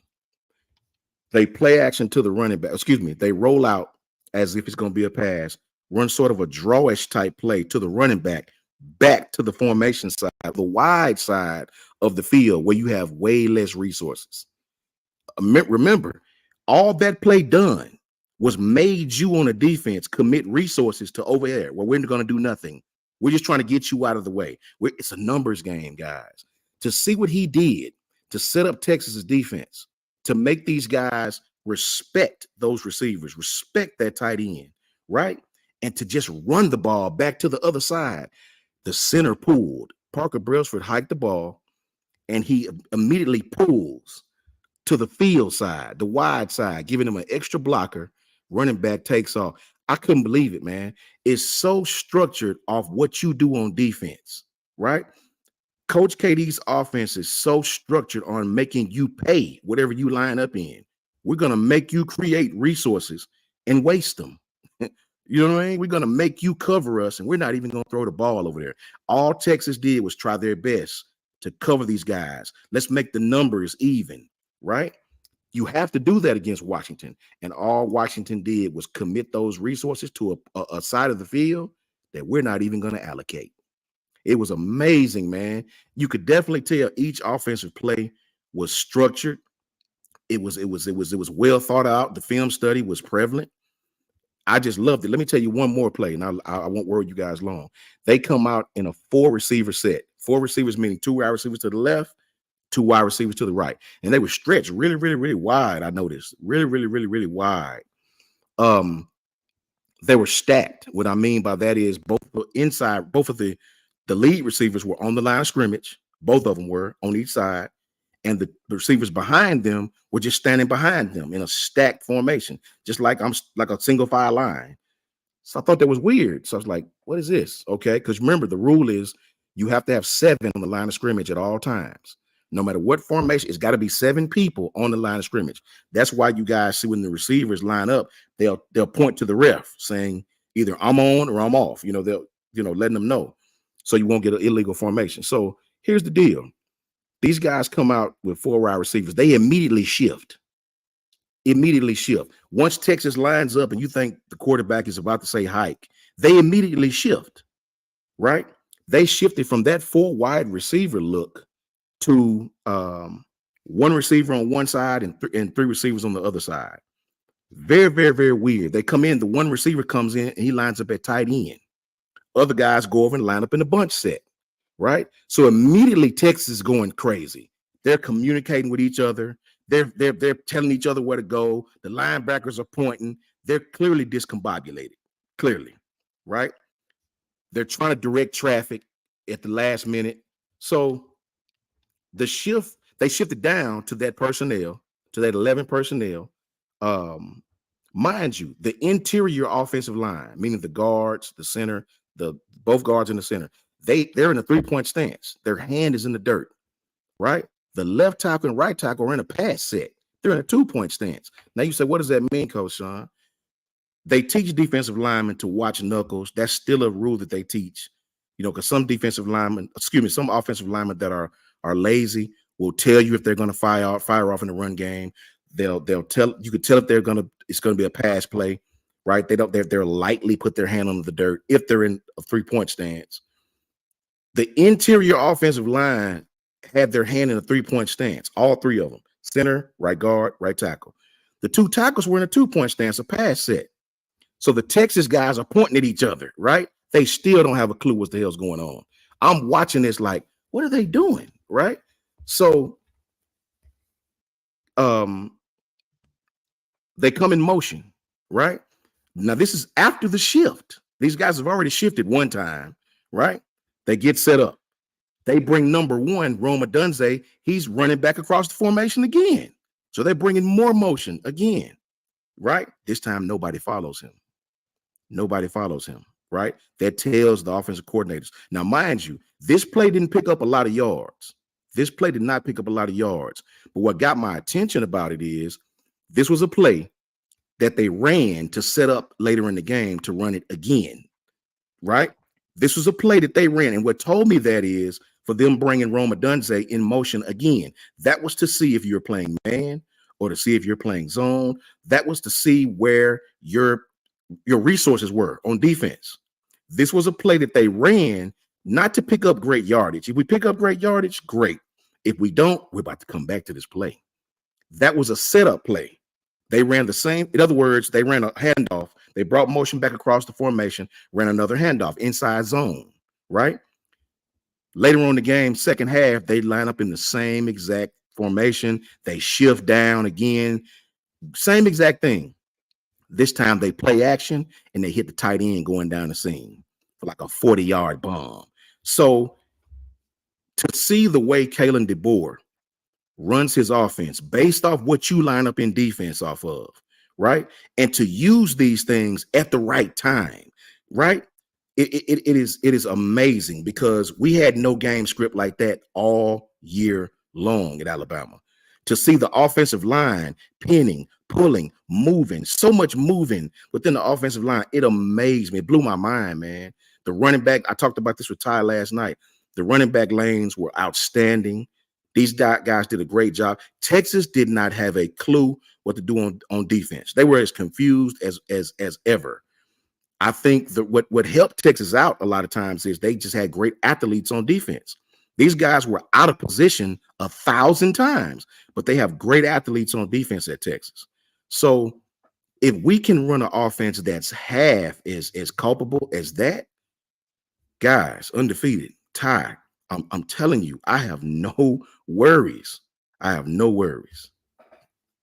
Yeah, I've been going back, Coach, and watching some of this all 22, and it just Please, tickled. man. Let me tell you this, Ty. Write this down. At 41 seconds, that's the play I was talking about. At 1:22, that's another play I was talking about. And lastly, at 3:56, that's another play I was talking about. When they flipped the entire dead gum formation. I didn't talk about that one too much, but they flipped the entire formation, meaning all three receivers and the tight end. Well, two receivers and a tight end start on one side, and they flipped the whole damn formation to the other side. Texas was, man, the defensive line was looking back at the linebackers. So Coach DeBoer would not allow you to get a step ahead of him on the defensive side of the ball. The only team I seen ever do that was Michigan. And that's because Michigan just has a great defensive front. They have a great scheme as far as putting pressure into the backfield. You know, you're not going to run into a lot of Michigans during the season. You're just not. So check those plays out, Ty, and I promise you. Yeah, exactly, brother. I can't tell you guys how impressed I was with that offense, and I cannot wait to see that here at the University of Alabama. So, Coach, I got to ask you this, right? Because I'm hyped up now. Not that I could run through a brick wall, but I might try. All right. So if y'all see me come on here this weekend, broken nose, just know I tried to run through the brick wall and the brick wall ran through me. So we know that Kirby's defense is analogous to the Nick Saban defense. Yeah. How do you imagine now that Washington, because remember what I said when I let off this show, Washington, to my knowledge, is the only team since 2013 to they're one of a few, less than 5 out of 40, right? Because there's been 10 years of playoffs, 4 teams per year, 40 teams. If we're talking 35 satisfy the blue chip ratio, meaning above 50%, that's incredible. That lets you know, like, okay, that's insane. What's more insane is, to my knowledge, Washington under Kalen DeBoer is the only team that didn't satisfy the blue chip ratio and still won a playoff game. They're the only one, to my knowledge. He doesn't have to worry about that anymore, Coach. He's going to have a blue chip ratio of around 79, 80% of the roster being above 4 or 5 stars. So when we talk about a Georgia, their defense, when we talk about what Alabama has talent-wise at their disposal, how do you see DeBoer being able to attack this Georgia defense? Because that's a game that's early into the season. What are your expectations now? Have they shifted any since you've watched and really studied those two films? And you've probably gone into more, but the ones we've talked about, Oregon and Texas. What's your thoughts there? As far as the Georgia defense, I love what Coach DeBoer does because Texas was a very similar front as far as aggression. Texas actually ran a lot of 3-4 in their defense. They brought their linebackers up to pass rush in down and distance downs, 3rd and long. I love the fact that he made them run. He made these guys run sideline to sideline. They couldn't get a bead on what they were doing because he ran so much pre-snap motion. Now, Kirby's a great guy, so Kirby's going to try to combat that with pressure. That's the only thing that can slow that down is pressure. Kirby's going to try to bring pressure. If we can uphold that pressure even for a little bit, because in this offense, you don't have to pass block for 5 seconds, 6 seconds. This is a very offense where they get the ball out of the hands of the quarterback extremely quick. So that will help us. I think against Georgia, this is the type offense that you need. Make these guys run. Don't make it easy for them. Let's not play in a phone booth every time, and because playing in a phone booth sometimes can stifle our talent. We have some very, very, very good kids that can really make plays in space, and this offense is going to use them, right? So shout out to Bear, shout out to A-Watt. A-Watt had a great comment too, man, about pinning and pulling and people pulling. Listen, when you get a defense like Georgia that's very, very, very strong, very disciplined in man coverage, Georgia's going to live by it or die by it. You're not going to make them play. They'll pattern match every once in a while. They'll definitely pattern match. But for the most part, a team like Georgia is going to play sound defense up front, and they're going to play man coverage on the back. And they'll take it. They'll take it or leave it, because a lot of teams can't match them up front consistently, and a lot of teams can't beat them in the pass game consistently. That's why we had so much success with Jameson Williams against them, because a lot of teams don't have that player that can take the top off like that.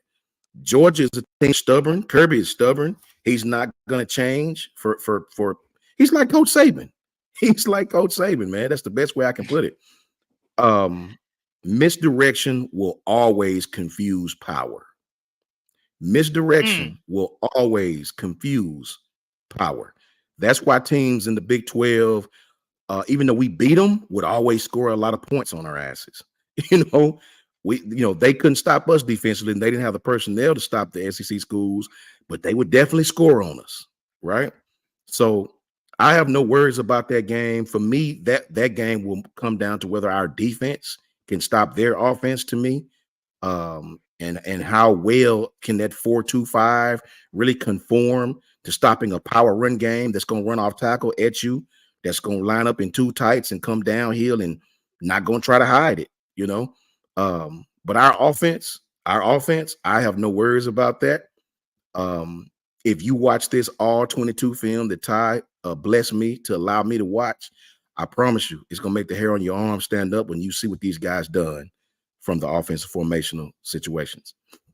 Yeah, and I'm hunting down some Womack all 22 as well. I have the 2022 South Alabama. I have one game in there. That's all I could find, but I'm hunting down some sort of Womack stuff. That way we can kind of get a read on his 4-2-5. But, I love the point you made about the Big 12 teams. I have long been of the mindset, Coach, that whenever A&M and Missouri came to the SEC, it's one of the best things in recent memory that's happened to the SEC, because it made them adapt. Because Missouri and A&M came to the SEC and were whooping people's ass. Let's be honest. That's a fact. That's a whole fact, Ty. Say it again. Yep. Like, they came in here and all these SEC teams thought, okay, we're just going to overpower you. And they said, okay, we're not going to play your game because we know we're going to lose that. We're going to out-scheme you. And a year later, Missouri was in the SEC championship game. That's Bama had played them. And so it made Bama, it made the SEC say, okay, we can still be the power conference, but we need some finesse now. And I think it's the best thing that's happened to the SEC in the last decade or two is that adjustment, that acknowledgement of, okay, now that these guys are here, we kind of have to change because it's just not going to work anymore. And I think it made the SEC so much better. Now, AJ Williams has a great question.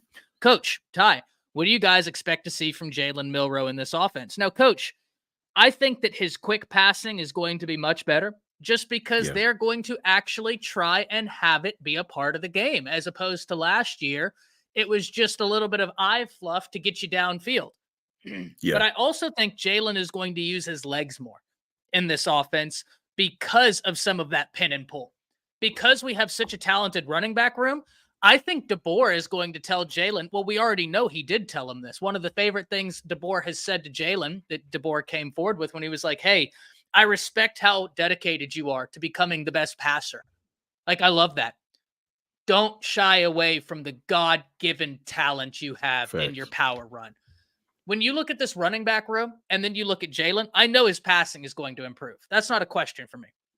But I think, Coach, with that pin and pull, with the misdirection that DeBoer loves, he will keep Georgia, he will keep these teams on their heels because they're not going to have a clue. Is it Justice? Is it Richard Young? Is it Jam Miller? Or is Jalen Milroe going to keep this? And next thing we know, we're turning around and he's streaking for a 70-yard touchdown. What's your thoughts for Jalen Milroe in this offense? Let me say this. Last year, to those that played this game, think about what I'm saying. You go back and you watch several different games, man. I can't think of one that comes to mind, but you go back and watch the Texas game is for one. We had Jalen Milroe throwing high-low routes into zone coverage, right? Now, if this was Peyton Manning, I wouldn't worry a lot. But an athletic quarterback throwing high-low routes, meaning two receivers, same side, running the same route, one shallow, one deep. Say running digs, one running the 8-yard to 10-yard dig, running the 15 to 20-yard dig. It's called a high-low. One receiver high, one receiver low. We had him throwing these into zone coverage, man. So all the DBs were doing was sitting on it, breaking on the routes, right? Nobody open. The wide receivers knew they weren't open, so they weren't. Once they break the route, they were just jogging like, oh, well, I'm not open. Nobody's open, guys. Nobody's open. Hence, you hold the ball too long. Hence, you get sacked. Bad things happen, right? We were running verticals with the inside receivers, shallow routes with the outside guys, right? Nobody open, guys. Several times during schematics, that kid had nobody to throw the ball to. This offense, I love what the term Ty coined, foundational play calling, right? This offense, you line up in a one safety high, brother, we're going to run a post corner on you and kill you. Like, you can't cover that, right? This team loves post corners. I've seen so many post corners, they call them cop. It's called a corner route, a post route, but if the safety plays you a certain way, you turn that post into a post corner, right? It all depends on where the safety is. This is something the quarterback knows from the time the play is called, from the time they break the huddle to the time he say hike, right? He knows this such and such receiver is going to run a post. If the DB's behind him, he's going to throw that post. DB's on top of him, in front of him, he's going to stop and turn the post into a corner route. Easy peasy, drop it in the bucket. Penix made a living off of this. This offense is a lot easier to be successful in. You can obviously cheat a little bit with this offense. You can prejudge where to go with the ball, right? It's sort of a cheat, sort of a la Tua Tagovailoa-ish. I think Jalen in this offense is what he needed. This, like Ty said, he's going to utilize his legs more with this pin and pull game. So you're not going to be able to play him honest, a la the Kentucky game. You got to make a decision. Do I want to come up and tackle this kid, or do I want to play coverage on the man, right? So I think Jalen is primed to have a great season this year. I think he will have a great season, but it all comes down to the one thing, man, the offensive line. This offense goes or fails with the offensive line. If the offensive line play well, Alabama will be deadly. Yeah, and it goes to, Coach, something I've been saying for a while. And I acknowledge, I think that the offensive line is going to be better because just like we talked about with LSU's defense, they were 129th in the nation in sacks allowed last year. And I know that that's not in entirely on the offensive line. Right. Milroe took some sacks he shouldn't have. Yeah. Why? Because he's a first-year starter. Like, give me a first-year starter that hasn't taken sacks they shouldn't have, and I'm going to show you a top 3 draft pick. Right? Like, that's the nature of being a first-year starter. And Tommy Rees didn't give him any help. So, like, you know, I don't mean it to sound like, oh, I'm solely blaming the offensive line. I'm solely blaming Milroe. I'm solely blaming Tommy Rees. I'm splitting the blame. Now, at the end of the day, Coach, I am going to give most of the blame to the offensive line because it is your job to keep him upright. So, but I've said this before, Coach. I'm interested in hearing your take on this. My biggest question, the only question I have for Alabama, and as I always say, ladies and gentlemen, a lot of people in sports media, when they say I have a question, what they really mean is I have a concern. Coach Sean and I will let you know if we have a concern. We'll say it. We have a concern. If I say I have a question, no, I'm a nerd. I brought Grandalf on a stream. Okay? Like, I have no shame, right? I'm a nerd. I got a Pokeball behind me right over here. Like, I don't care, right? It is what it is. The closest I get to concern is the offensive line because for 3 years, and I know someone will someone will comment and you will be 1,000% right. But Ty, the offensive line has so much talent. You're right. That's what pisses me off. It's because they haven't been not talented for the previous 3 years. We just put a guy in the first round of the NFL draft and still couldn't keep him upright. That's the closest to a concern I have on this team, Coach. And I know yours may be on the defensive side. Mine's offensive line. Because to me, I know that if that offensive line plays the way they could, this offense will mitigate, even if the defense is. I've told you this before, Coach Sean, to win a national championship since 2000, unless you want to be an outlier, and never try and be an outlier, unless you're striving for greatness, unless your outlier is greatness, never try and be an outlier. Like, don't try and be 2019 LSU, where your defense is outside the top 30 scoring defenses, 2014 Ohio State, no, 2015 Ohio State, 2013 Auburn. They're the three teams since 2000, Coach Sean, whose scoring defense is ranked outside the top 30 and win a national championship. So long as Bama is in between 20 to 25 in scoring defense, I know a lot of fans won't be happy with that. That's fine with the offense we have. I'm good with that. But that's why, Coach, I do have close to a level of concern for the offensive line, because the defense can grow, in my opinion, if the offensive line comes together and does their thing. What would be yours that's closest to a concern or a concern? What would be yours?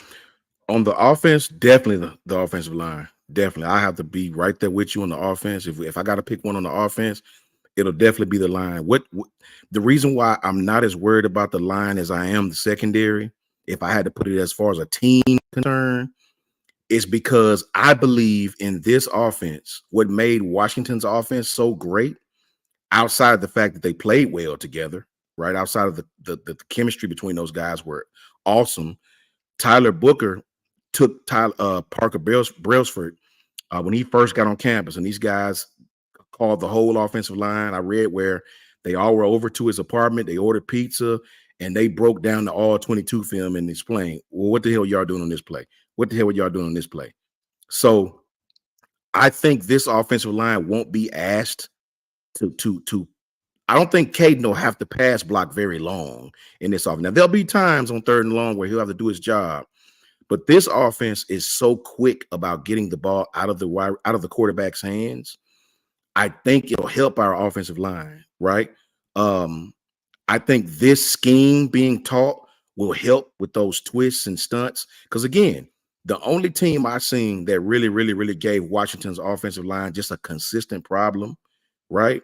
You have wins and battles throughout every game, right? As we all know, ups, downs, wins, losses through every game.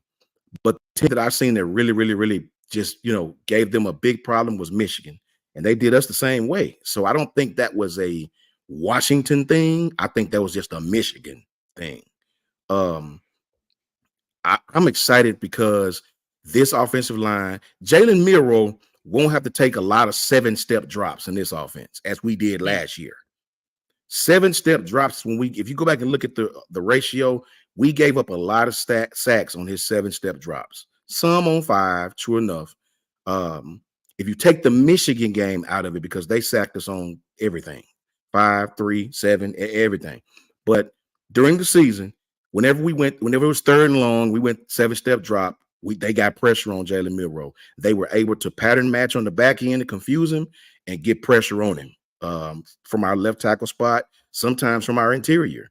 So with this offense, with the counter action, I don't believe we're going to give up as many sacks because I don't think they'll have that many opportunities. But you're right. They got to go out and they got to perform, Ty. They got to perform. Yeah, I think Jermaine has a great comment here as well, saying, Ty, we had poor coaching. Saban couldn't get good assistant coaches. And in the final little 2 years, I do agree with this, right? Like, it was not the same staff that we're used to. Kyle Flood is at Texas doing Kyle Flood things. Like, their offensive line is spectacular. And then we went from Kyle Flood to Doug Marrone. Oh, my God. And let me say this about Doug. This may shock you. Doug Marrone is a hell of a coach. We forget this guy was the head coach of the Jacksonville Jaguars, right? Believe it or not. This guy was one of the best offensive line coaches in the NFL. His problem was, and this is what I tried to explain to everybody when we were all together, it is a difference in coaching in college and coaching in the pros, man. I'm listen to me when I tell you guys this. A lot of pro coaches do not like coaching college football. College football is about catering to kids. It's about relating to kids half your age. It is about listening to rap music when you don't want to. It is about talking their language. It is about building them up in practice as much as you tear them down. Pro coaches don't like doing that. That's a lot of extra emotion I got to put into just coaching football. When you get to the league, you don't got to babysit nobody. You don't have to babysit nobody. You don't have to listen to rap music if you don't want to. You don't got to do nothing but coach your players and go home, right? That's it. That's their job. You know, the self-motivation is already there, right? Because it's there in dollar amount. College football, self-gratification and a sheer, you're doing a great job, son. I appreciate you. That's conversation you have to regularly have. You have to, I hate to say it like this, but you have to pretty much go into living rooms and beg a 15, 16-year-old kid to come save my job. It's a total different game, right? And Doug was terrible at the college game. He didn't want to recruit, from what I hear. He was very nonchalant with the players. So if you're nonchalant with college players, you're never going to form that bond. You're never going to form that relationship. And when they have issues, they won't even talk to you. They'll talk to other coaches. So it's difference, man. It's a difference, guys. Please believe that. William, thank you for hopping back in here. He says, I'm back as a funder, and we love to have you, William. We love to have you. Thank you, Jordan. Anytime I get to talk to Coach Sean, I can already tell you, y'all saw my notebook at the beginning of this stream, and that's the notebook now, right? Like there was one little line at the top when we began. Likewise with my brother Ty, man. That is a fact. Likewise with my brother Ty. I tell people all the time, Ty, when I'm on here by myself, I said, if you want to get into the facts and the real truth and the details, and you want somebody to really debate you down and bust your head open with true facts, with the way you can't even talk after that, holler at my man Ty. That's the wrong person to debate with. I promise you. Listen, I'll throw a gavel at you. Hold on, I got the gavel. Exactly. I'll knock someone over the head with it. But I do want to hear your concern, right? Because you actually have made me feel better about the offensive line. Yeah. I think you make just so many good points there. And even your point about Doug Marrone. I think that the reason why I'm so stubborn, that's probably the best word, about that take is just because I've seen the offensive line not be what they should be for 3 years. Facts. And so now at this point, it's like, no, I got to see you be what you should be. I got to see it. I'm even going to budge. And I know that's the wrong approach, because you're right, Coach. Like, you just broke it down so beautifully. And I definitely feel better. I probably have moved off of concern onto question now. But now I got to hear from you.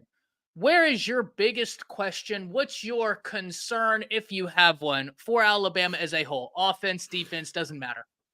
My concern is the secondary. With Deshaun, without Deshaun, with I don't even care if we get 2 more transferred. My concern is the secondary. And I say that not because of I have concerns about the talent, right? I think our talent is exceptional. I think a year from now, the secondary will be the strong point of this team. Mm-hmm. But I do have a concern going into games where we're playing offensive-minded head coaches. I understand that playing corner in the SEC is different. It really is. Even someone who's experienced as Deshaun Jones, I saw him against Florida State. I watched that entire game, and he didn't do bad at all. The kid played well. He handled his leverages. He'll hit you. He'll tackle you. But I get a concern because I know at some point during this season, our secondary will have some guys out there that hadn't played. I don't really have a lot of concern about Deshaun Jones. He's played 800 and something snaps. That kid won't be afraid. He'll learn the defense, and he'll go out there and he'll ball out. But I have a concern when we start putting the younger guys in, and I know at some point they will play, whether it be by injuries or just by sheer fatigue or whatever the case may be. There's going to be a situation where Xavier's out there, where Xavier Mincy's out there, Jalen Mbakwe, whoever it may be. I have a concern, and this is no disrespect to those young men. It could be Minkah Fitzpatrick. It could be Caleb Downs. I had a concern playing against offensive-minded head coaches with young players. Caleb is probably the most talented safety I have ever seen coming from high school, the most ready to play in college football from a coverage standpoint, from a sideline to hash mark to sideline standpoint, from an understanding leverage, from an understanding how to play a man on the hash, everything. This kid was like a veteran playing against Sark. Sark knew he was a young kid, and Sark picked on him. Sark ran routes at him. Even when he didn't make the tackle, they ran into him a lot. They were physical with him. And as soon as you thought the tight end was going to come in to block you, he hit the outside leverage and run right by you twice.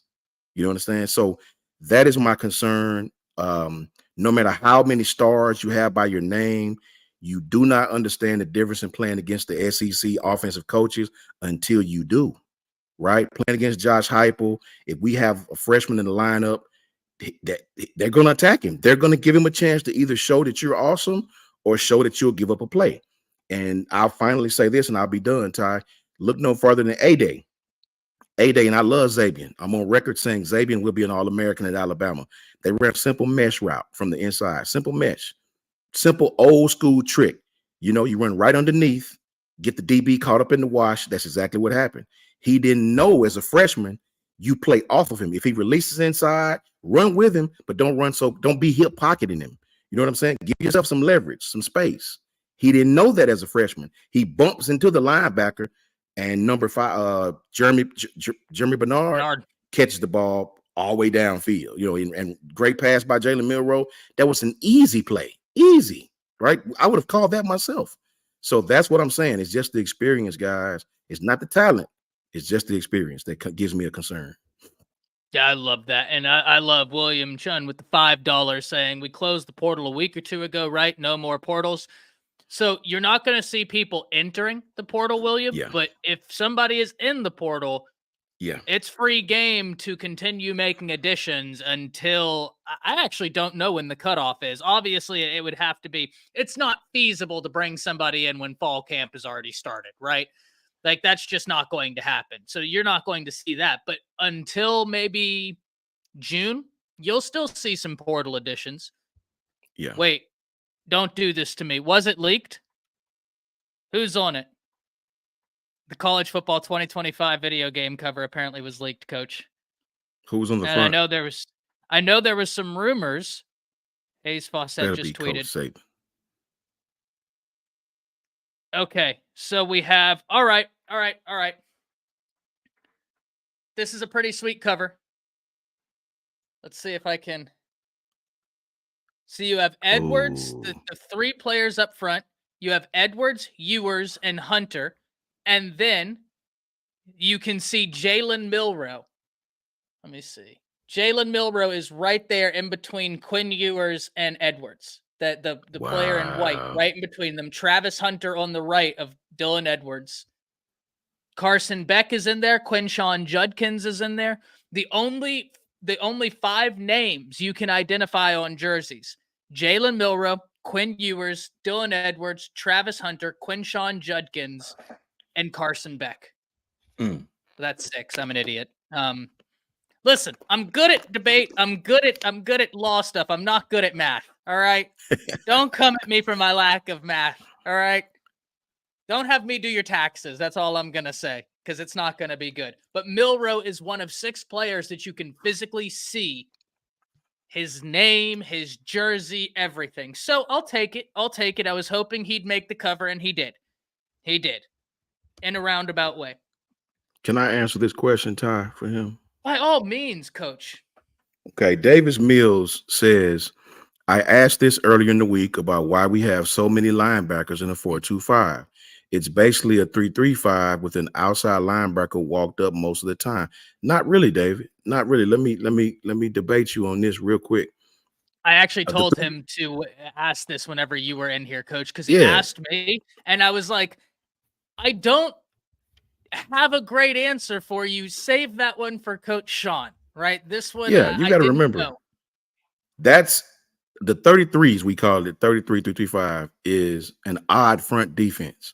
So that means your personnel is going to be totally different than an even front defense, meaning let's just take a 3-3-5. You'll have a defensive tackle, 2 defensive ends, right? In an even front, those two defensive tackles are really the only defensive linemen that you have. The other two guys are outside linebackers. So they just got their hand in the dirt, right? Your bandit, I think he calls it a bandit, and a wolf are really stand-up outside linebackers, really and truly, like Ja Marin Lathan and like Quindarius Robinson. These are not D linemen as the 33 would be, right? You got to have a lot of linebackers in that defense because those two guys are preferably linebackers, and your Mike and Steen are linebackers, right?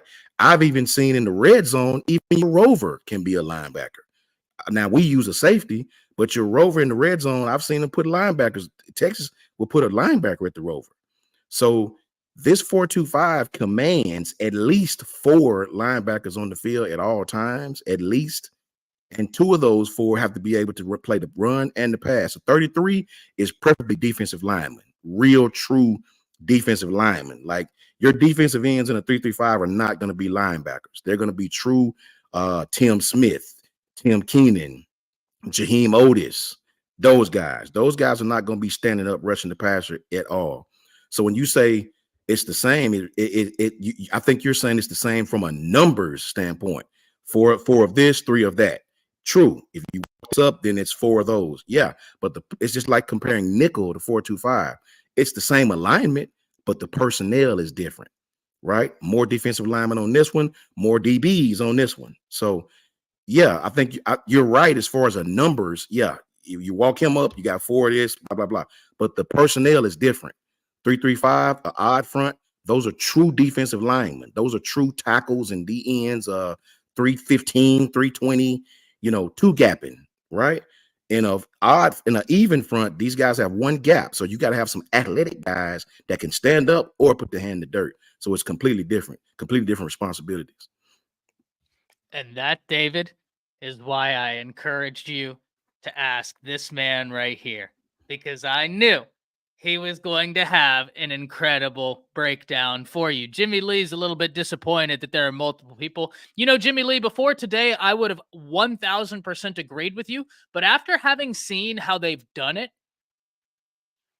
I like it. I'm not going to lie. I do like it, but I am disgusted. Now, I hope that what they do, because we always know that there are multiple editions. Hopefully, Coach, there's the legendary edition.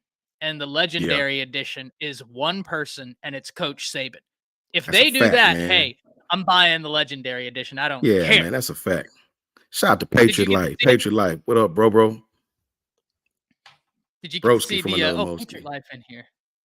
Shout out at lunchtime to my broski, Coach Sean and Ty, the man, the myth, the legend. Roll Tide and the undefeated. Hope everyone is having a great day. Hope you're having a great day, Patriot Life. Hope everything is treating you well. Coach, have you gotten to see the cover yet? I have not. I'm about to look it up as soon as I get off here, man. I almost don't even want to see it, man, because I want to play it so bad, man. Right?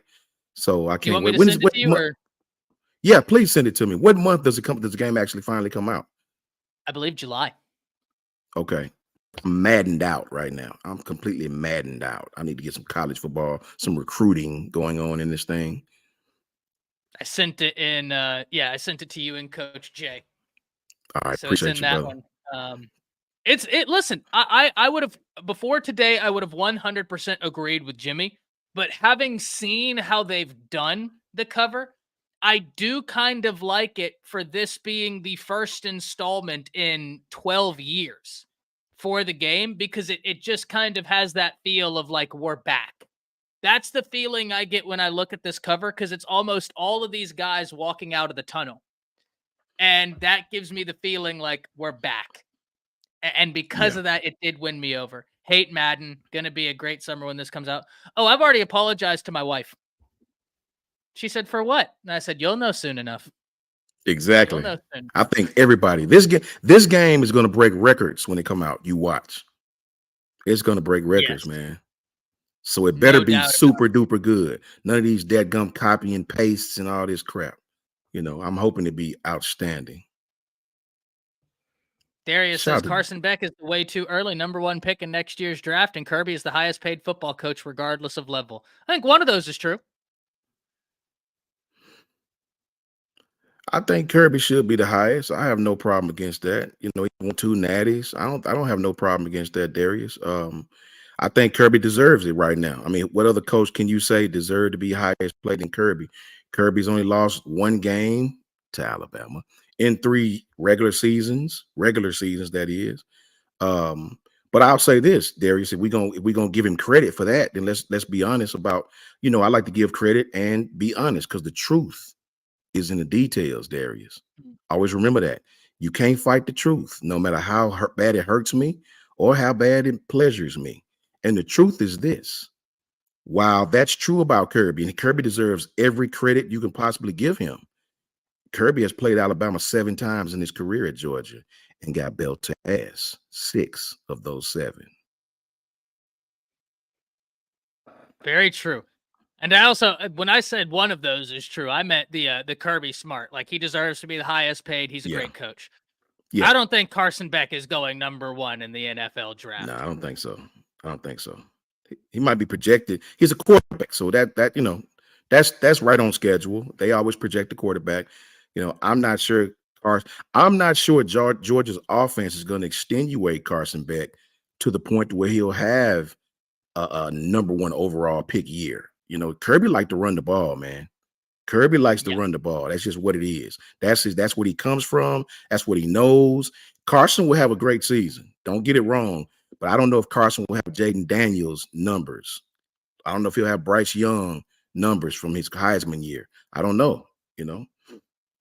Oh my gosh, Coach. A screenshot just dropped of Notre Dame walking out the tunnel in college in the football game 2025. And it is beautiful. I mean, it looks, I'm sending this to you. If this is how this game looks, I'm going to have to owe my wife a lot of flowers, a lot of date nights, because it is unbelievable. For those of you that follow me on Twitter, I have retweeted it, so you can go over to my Twitter account and see it at ATS Sports Show. Patriot Life with the $30 saying, thanks God it's Friday, and Roll Tide Roll. And Patriot Life, thank you so much for the support, man. Every bit of it. Thank you, Patriot Life. Roll Tide, brother. Everything, man. Unbelievable. Oh, that's great, bro. Look at that, man. Whoa. Doesn't that look beautiful? Awesome. Yes, it does, man. Look at the helmets, man. You can see the reflection of the player behind him. Man, I can't wait to see Bama's, man. They better have Thunderstruck playing or something, bro. I don't know. They probably got to pay a pretty penny to do that, but this is awesome, bro. I'm about to follow EA Sports. That's awesome, man. I am so excited. And I froze again. What is happening? Auburn, I blame you in totality. It is 100% your fault. Shout out to Ephraim Davis. Ephraim, I will be uploading a video today on it. I'm about to talk to Ty as soon as we get off here and get some final pointers. And I should be uploading that video probably about 3:00 today and let it marinate on there and just talk college football. Ephraim, man, I appreciate you, OG. Come through and tap in and check it out, man, and give me good criticism. Tell me what I can work on. Tell me what didn't sound right or look good. And you know me, bro. I'll just try to do better on it, man. I thank you so very much. Yeah, and gentlemen, we have been on here it's 10:30, right? So we've been on here for a while. We're about to hop out of here, but some announcements. If you haven't already, be sure to go subscribe to Coach Sean's channel. Coach, what's the name of that channel again? Coach SPH, right? Yep, it says Coach SPH, and it is JMHO Sports Talk on YouTube. It's sort of blank right now because there's still a lot of things I do not know how to do on that thing, but I do know how to hit the record button. I'm going to make a video here just about some good content, just about some just talking football, man. No graphics yet, none of that stuff. Just a nice, healthy conversation about football, 15, 20 minutes, just something, you know, that we can all just talk football to, man. And I will be uploading that. It's at JMHO Sports Talk, and it's on YouTube. And I really appreciate you guys, man. Listen, ladies and gentlemen, we have 100 people in here watching. I think it would be an absolute disservice to the breakdowns Coach Sean gives you, to the analysis he provides you, and all of the great times we have listening to Coach Sean if by the end of this day he was anywhere shy of 100 subscribers. Right? I think that would be a great disservice. So be sure to go over there. Subscribe to his YouTube channel. We need to pump those numbers up. Let's get him to over 100 subscribers while he drops his first video. Be sure to hit the like on that video and comment on that video. Ladies and gentlemen, the YouTube algorithm is a fickle thing. And every time someone drops, just even a little comment helps YouTube recognize that not only did you watch the video, but you interacted with the video, making it much more likely to be spread around. Now, some housekeeping to do before we get out of here. Monday, 5 p.m. Central Standard Time, 6 p.m. Eastern Time, and whatever the heck time that is over at California, right? It's not my job to keep up with all that. Coach Sean, Coach Jay, myself, and others will be kicking off the first stream for a while. We haven't done them in a long time over at Around the Table Sports, Monday, 5 p.m. Central Standard Time. And I have gotten confirmation this morning that we will have a very special guest on that show. None other than one of the most tapped in, one of the most knowledgeable people in the entirety of the transfer portal or recruiting. Hayes Fawcett will be joining us Monday, 5 p.m. Central Standard Time. Myself, Coach Sean, Coach Jay, over at Around the Table Sports. You don't want to miss that. You don't want to miss that. So be sure to subscribe. And I said Dylan Edwards on the college football cover. I meant Donovan Edwards. That's my fault. Too many Edwards, right? Yeah, That's too many Edwards. Definitely. That's on me. Too many Edwards. So, a lot of great stuff coming. Coach Sean? Shout out to Jimmy Brown. Shout out to Patriot Life, man. I appreciate you guys, man. Thank you so very much. The channel will be better. It's just in its infant stages right now, so I got to really find out what I'm supposed to be doing, and it'll get better, man. I appreciate you guys so very much. The second YouTube allows me to do this without like demonetizing the videos, Lance, I'm there, right? I would have a Bama football after dark sitting up in some like nice little recliner with a stogie and chilling. That would absolutely be something I would do. But that'd be tight. That would be awesome. Be on the lookout. Subscribe to Coach Sean's channel. That's Coach SPH on YouTube. JMHO Sports Talk is the handle. Be sure to subscribe. Like I said, we better have over 100 subscribers at least today when he drops that video. He does too much good work over here for y'all guys. He does his homework too much. He puts in the hours. He does that all for the love of the game, but also for the love of every single one of you watching. You're talking about someone that genuinely understands and appreciates the support y'all give. So give back. Give back to him, and all it takes is that little click. It's totally free. You just hit that little subscribe, you hit that thumbs up, and you let him know what you're thinking about the video. That would be unbelievable, right? Get him over 100 subscribers. Look out for his video today. And once again, 5 p.m. Central Standard Time, Monday, we will be kicking off Through the Haze once again over at Around the Table Sports with a very special guest, multiple special guests, but Hayes Fawcett in the building. Coach, as we get out of here, as always, it's time for the people to meet our most esteemed guest on this show, and that's the spinning wheel of doom. And until next time, ladies and gentlemen, roll tide. Roll tide.